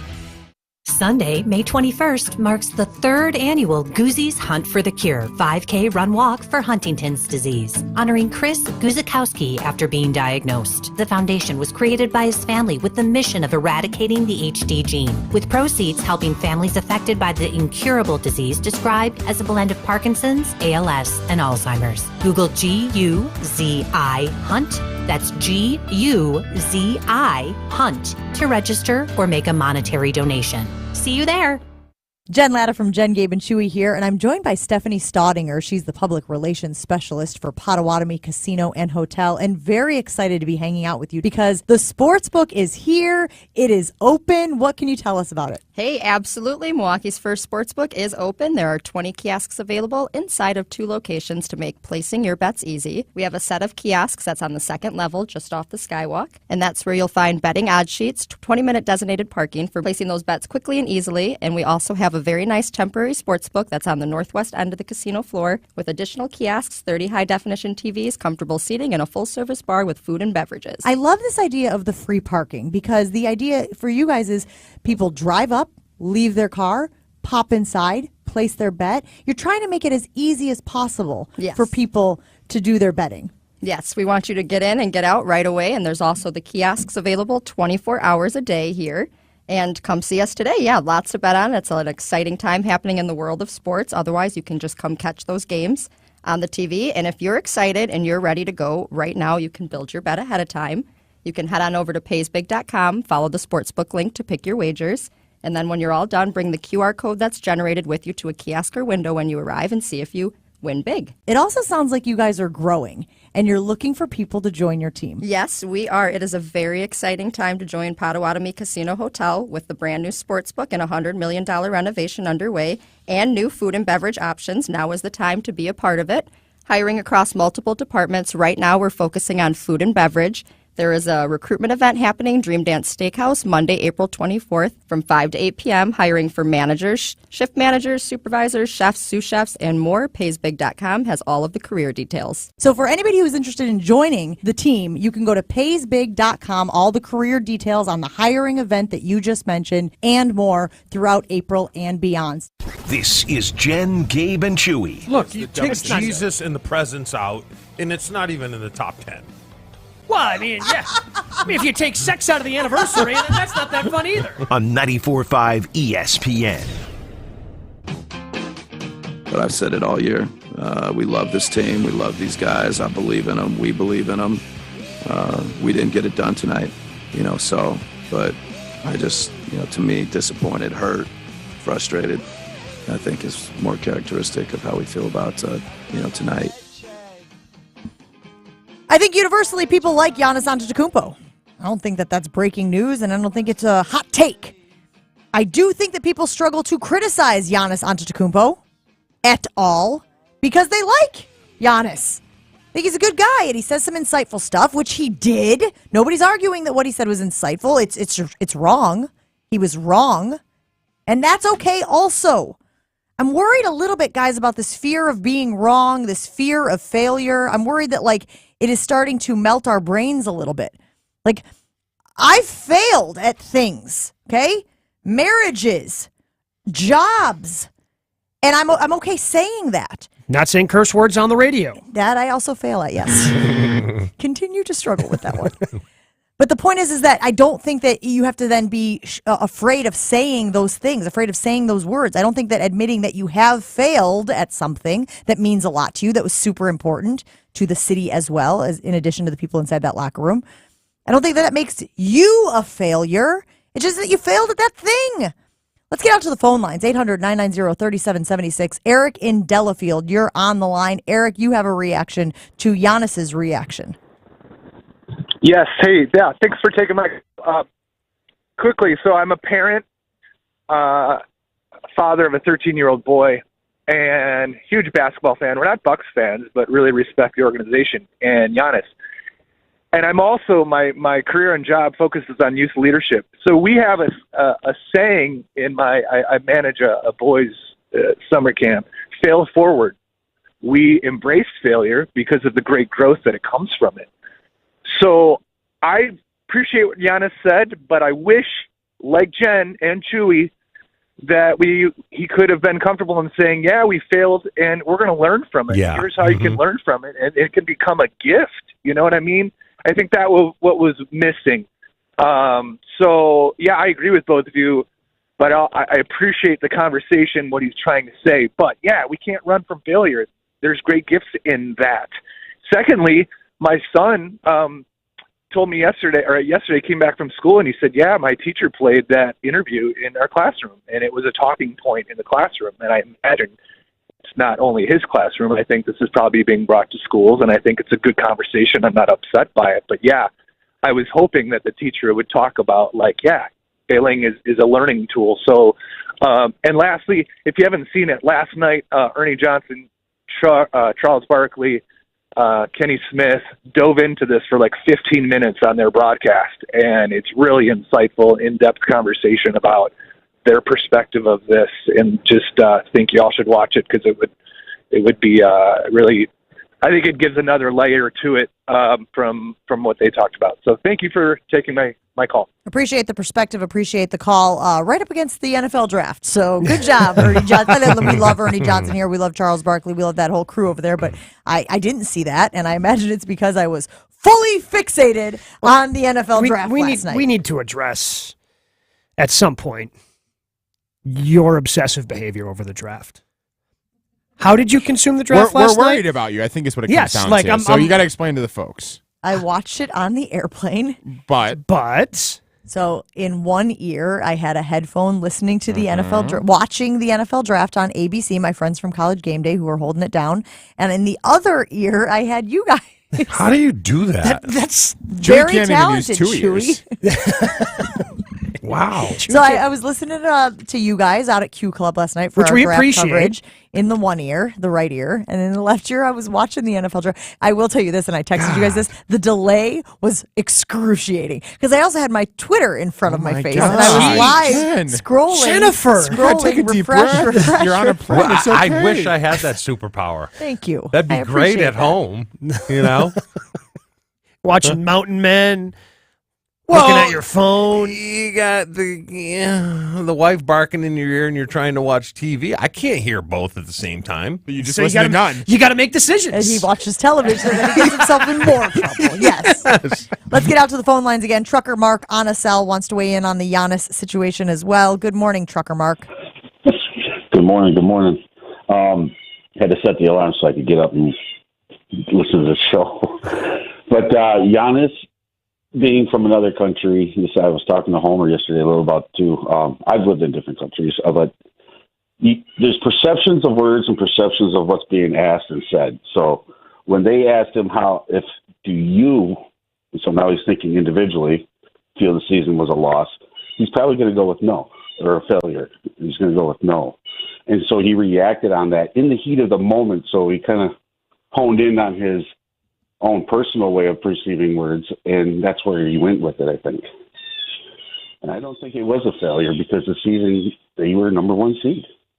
No, okay, again, that's the NBA. The NBA's come up with these, you get the best record, here's a trophy. Nobody gives a rip about that. Like, it's cool that you're the number one seed and you had the great regular season, but, Trucker Mark, being the number one seed was great back in 2019 because you felt like it was building off of something.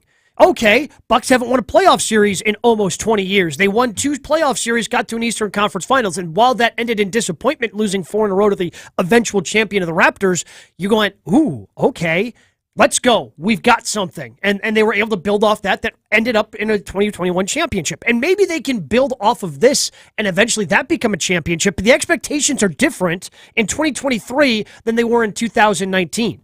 When the expectations are championship or bust, and you lose embarrassingly so in the first round, there is a word in the English language for that, and it's failure. Mm-hmm. And you don't have to be happy about it. You don't have to be complacent with it. You can use it, as our previous caller mentioned, as a growing tool, as a learning tool, as a mechanism, as Giannis even mentioned in his comments. And I think Giannis is going to learn from this. I think the team is going to learn from this. But that doesn't mean we can skirt around this not being a failure, because it was. What do you guys think ultimately happens, though? I mean, it was refreshing for me to hear what Craig said about they lose money, they're as upset as the fans.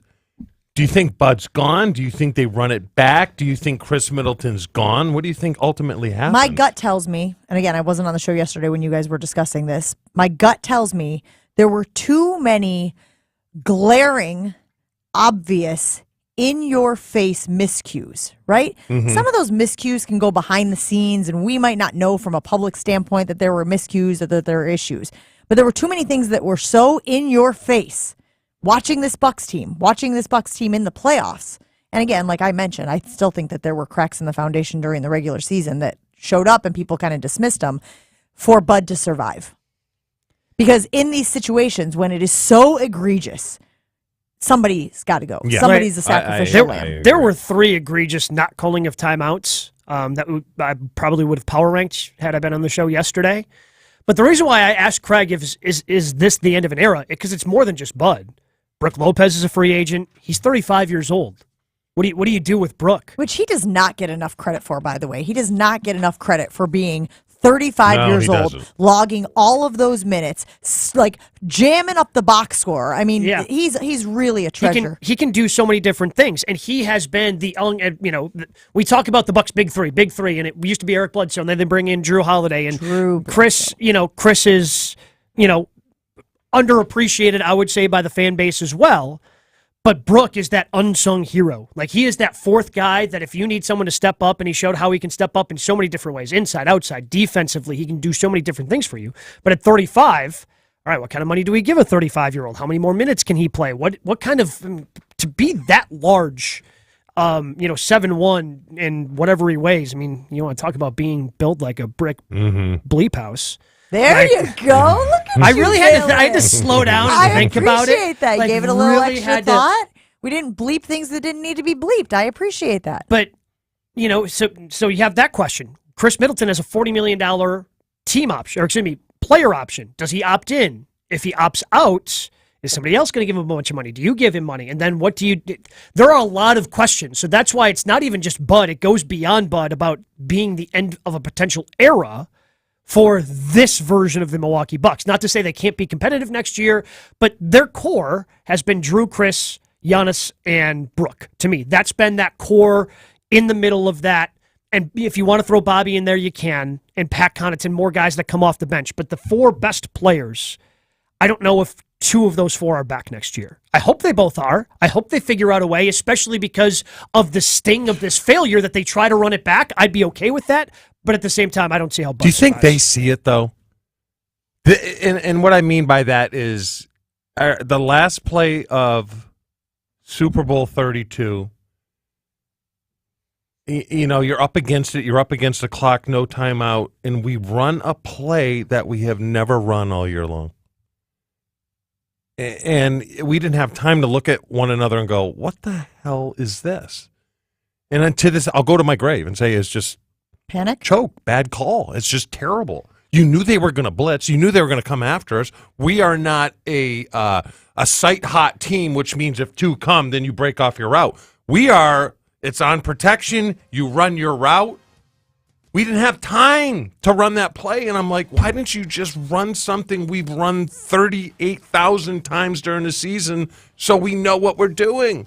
And I think that's the point that Ashton was making yesterday about Brooke Lopez being in the game late, right? Brooke or Ashton, weren't you thinking didn't you want Brooke Lopez in late when they checked Pat Connaughton in, when they checked Grayson Allen in? And I said they were down 4. They threw in their 3-point shooters, but then you got nobody to defend Jimmy when you know the ball is going to Jimmy on that inbounds play, and he made that freak, falling back after pushing Pat Connaughton bucket. Well, if Brooke is in there, he's blocking that shot, right? Brooke was in there, and they substituted Pat because that was coming off of a Heat timeout. Brooke was out there, and then last second they went guard heavy. Pat C comes out because they were down, a little offensive pass interference, but I'm just didn't see it. Even the NFL calls that. The only reason I ask that is because if they do fire Bud, what are these players going to say and do? Or are they going to be unhappy with it, or are they going to be happy with it? I don't know.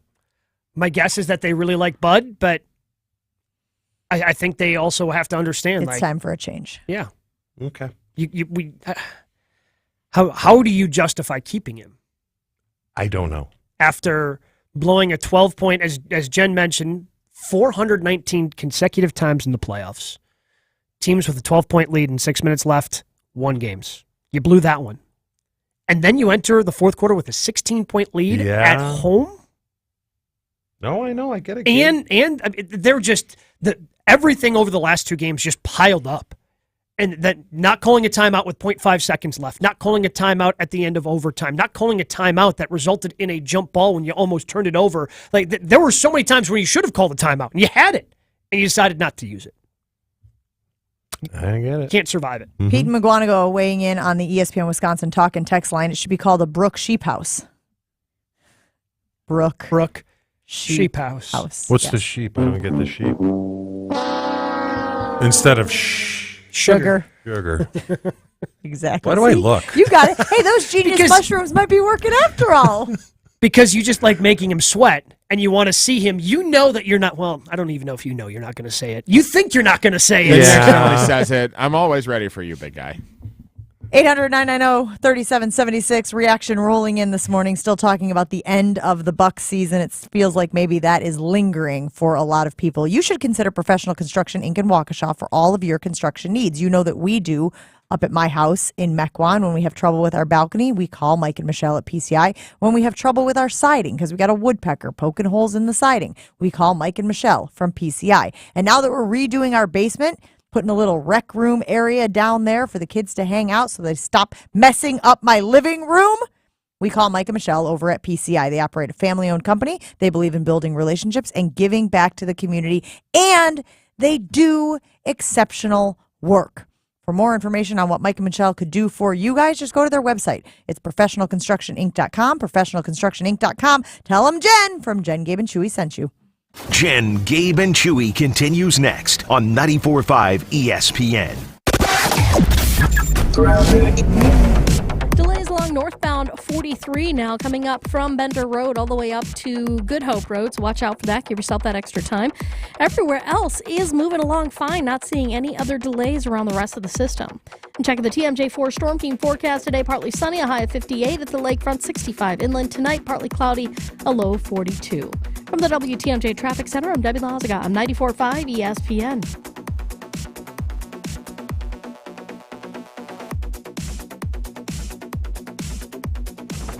Woo! I am thirsty today. Definitely gonna need a cold one. There's the one. I'm back with the pride of Plover, Wisconsin, Oso Brewing Company's Mark Butera. They're cooking up something great at their brewery for the perfect food and drink combo. Well, the best thing that we've done in the last year was open a pizzeria inside our brewery.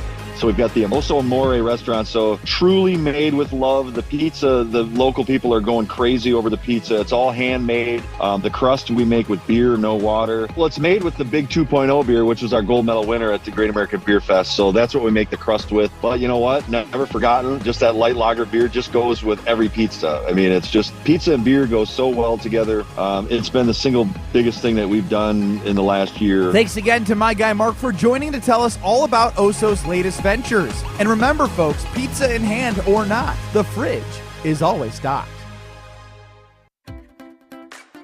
Hey, this is Bo stepping in for Ridgetop Larry. Ridgetop Exteriors is Wisconsin's #1 choice for roofing, siding, windows, and doors.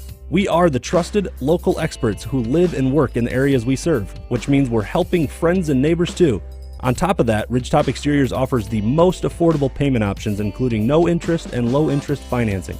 For your free estimate, visit ridgetopexteriors.com. Roofing, siding, windows, and doors. Visit ridgetopexteriors.com.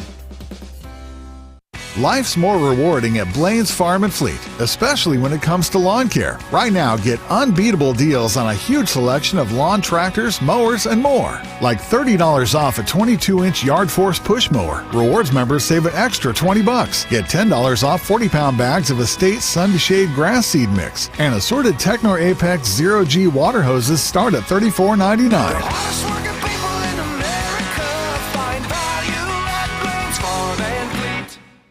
Sunday, May 21st, marks the third annual Goosey's Hunt for the Cure 5K run walk for Huntington's disease, honoring Chris Guzikowski after being diagnosed. The foundation was created by his family with the mission of eradicating the HD gene, with proceeds helping families affected by the incurable disease described as a blend of Parkinson's, ALS, and Alzheimer's. Google GUZI Hunt. That's GUZI Hunt to register or make a monetary donation. See you there. This is Jen, Gabe, and Chewy. Excuse me. Hold on. Getting choked up over it. So, hold on. Give me a moment. On 94.5 ESPN. I have got my Celsius energy drink here with me today, and if you haven't tried Celsius energy drink, let me tell you, it is the clean energy drink that you need, that I need to stay active and energized all day long. Today I'm going with the sparkling wild berry, changing it up a little. No watermelon? Guys.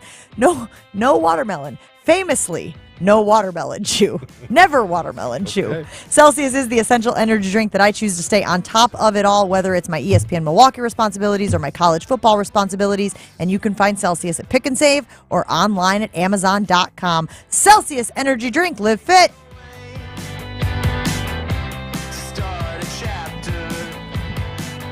It's so interesting that Giannis's reaction to Eric Name's question got so much reaction nationally. I did like what Bomani Jones said, which was sometimes you got to think about where someone has come from. And he was referencing how Giannis grew up very poor. I think he even said eating one meal a day, selling watches on the street, as we saw in the Disney movie, the Giannis's Disney movie. Literally sharing basketball shoes with his brother. Yeah. And how there's perspective, right? That sort of upbringing provides. So maybe when you lose a basketball game or you lose a basketball series, it doesn't feel as heavy or as substantial as it does for other people. But I will still say they failed as a team to meet expectations. They failed as a team, obviously, to win that series, move on, and of course, win the NBA title. And that's the difference. And I don't know if... And Giannis kept saying he didn't want to make it personal. Like, nobody's calling Giannis a failure. You know, I feel a huge difference there.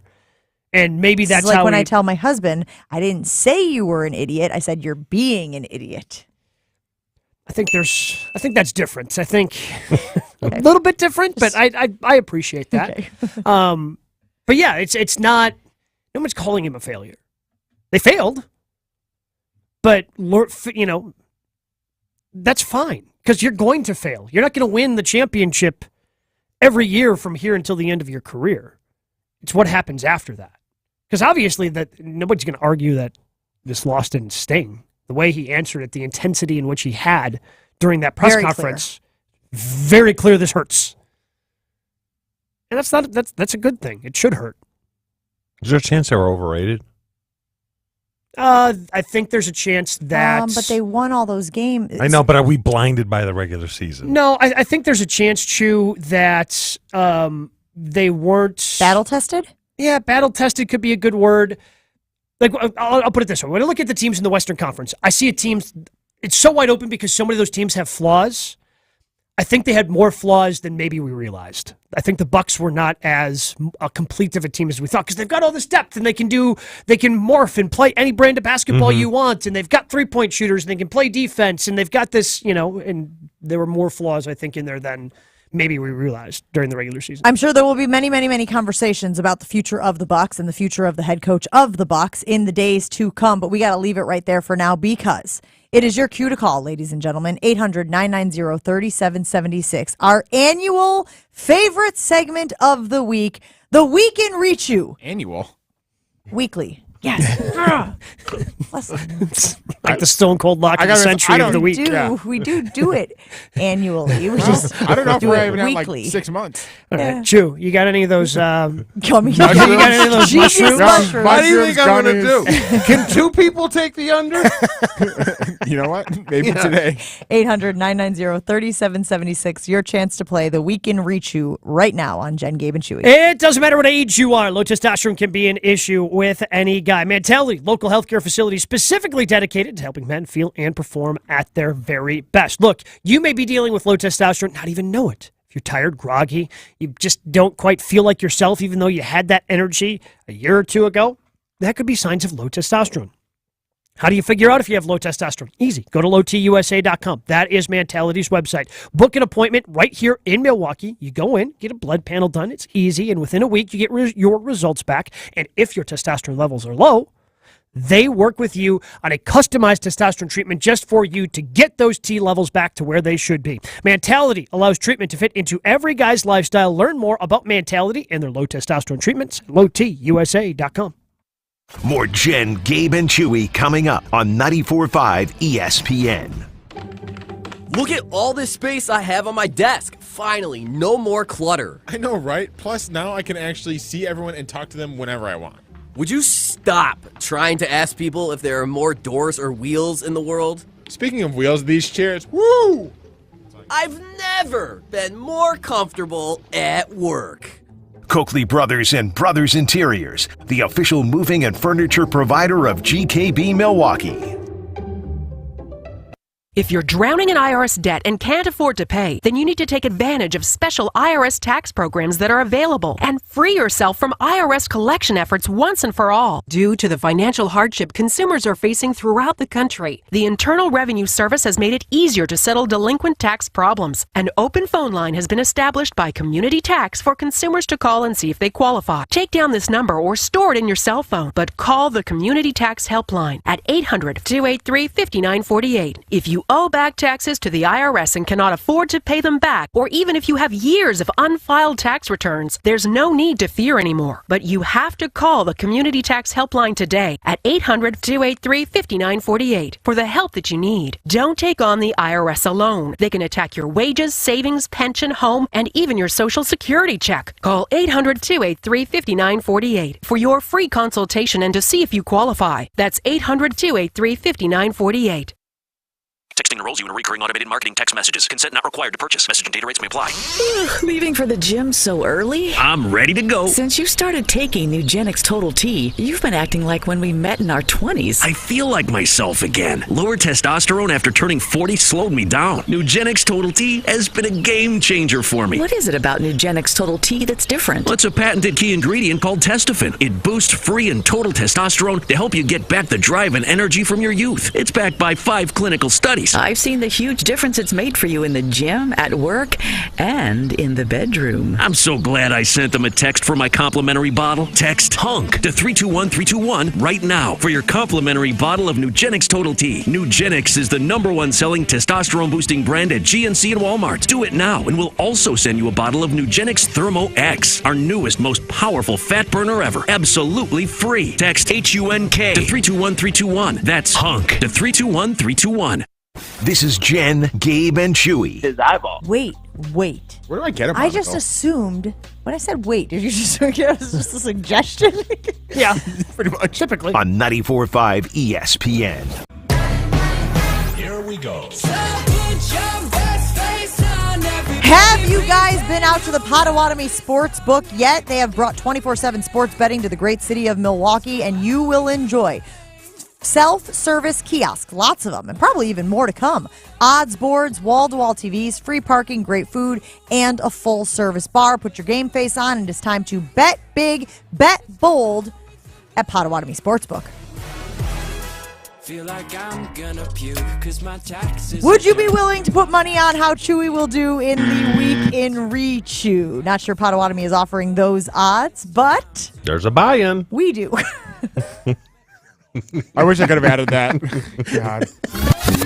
Think you know the show better than the average ESPN Milwaukee fan? Now's your chance to prove it. It's time to play the Week in Rechew. You look like you're really focusing over there. It's the mushrooms. It's been a ride. Chewy cannot wait for the weekend. All right, you ready, pal? Yep. Again, the way it works, we got 5 questions. If he gets 3, he hits the over.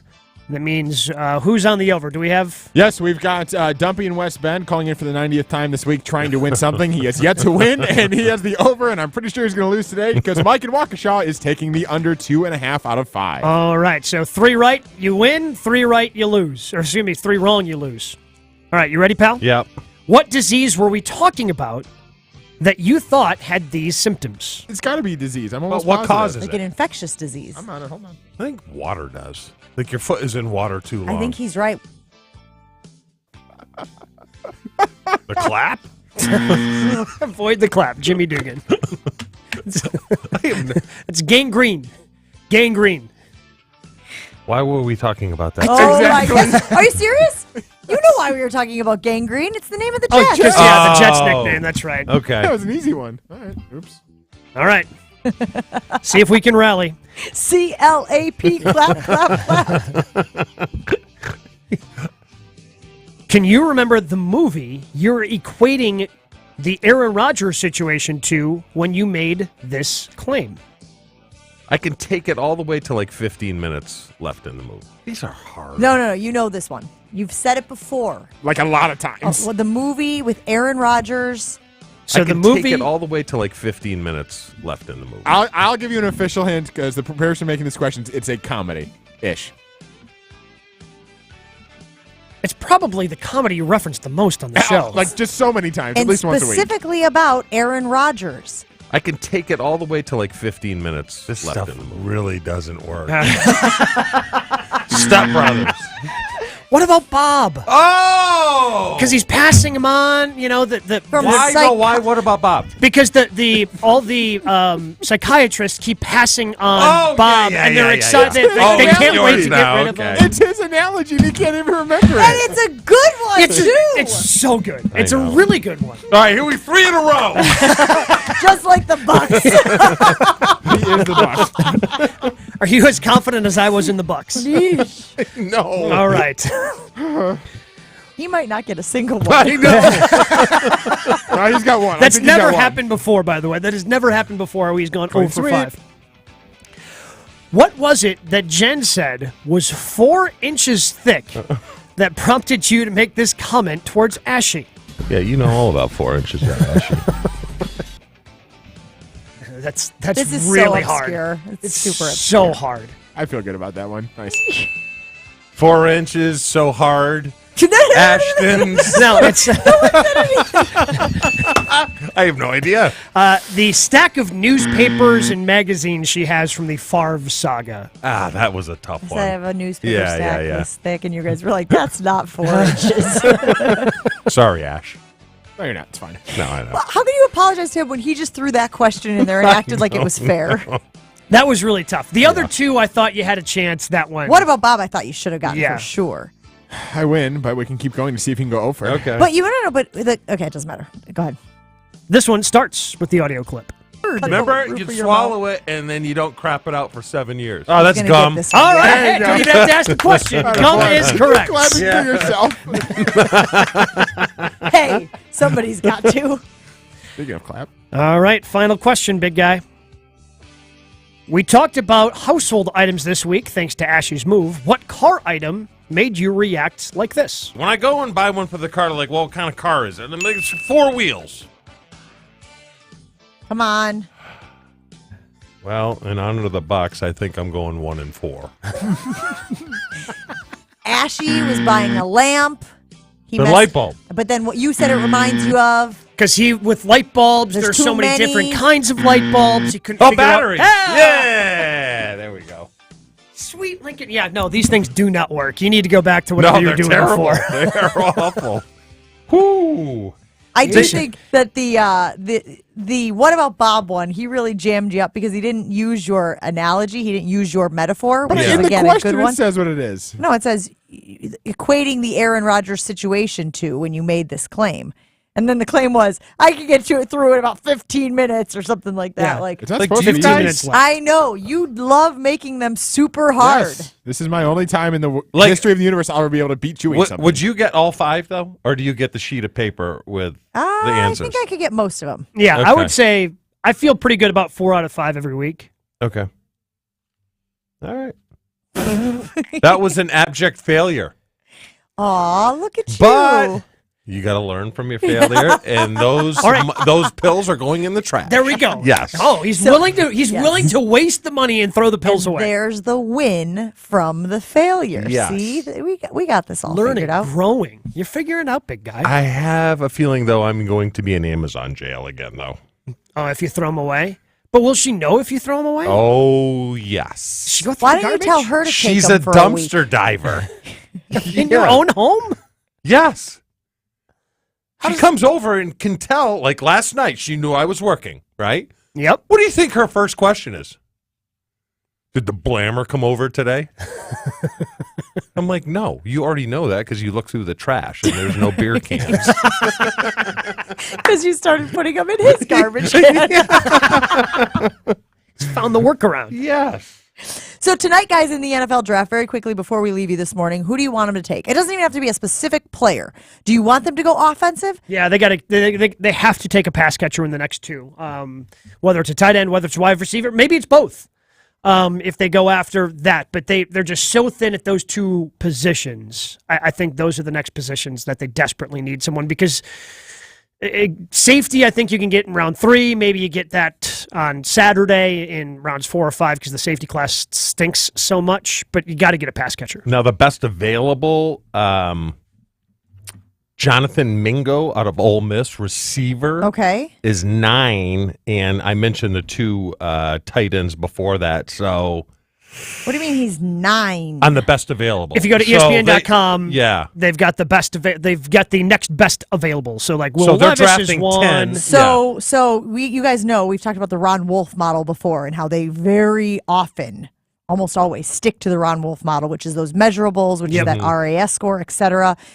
Enigma, Jackson Smith and Jigba, not Enigma, I know in my brain, is off the board. Yep. The only other players who fit the Ron Wolf model at the wide receiver position are Rashee Rice out of SMU, A.T. Perry, who I actually really like out of Wake Forest, by the way, guys. Great catch radius by A.T. Perry. Dontavian Wicks out of Virginia, and Grant DeBose out of Charlotte. After that, it's a fall off where they're compromising something of the Ron Wolf model. I really liked Quentin Johnston. He was not one of those guys as well. He's off the board as well, as you know. So I guess I'm going to hitch my wagon to A.T. Perry right now. A.T. Perry out of Wake Forest. I wouldn't mind them getting him as the wide receiver, as the pass catcher. And then whichever tight end, Mayer. Although you could put Mayer and Van Ness next to each other, and it'd be real hard to tell which is which. Those blonde, large strong humans. jawline people, right? Like, I think he's from the same area as well, isn't he? Oh no, he's from Northern Ohio, which is just like Southern Illinois. Thanks for listening to Jen, Gabe, and Chewy. Wildy and Tausch is next on ESPN Wisconsin. Have a great weekend, everybody. Go Pack Go.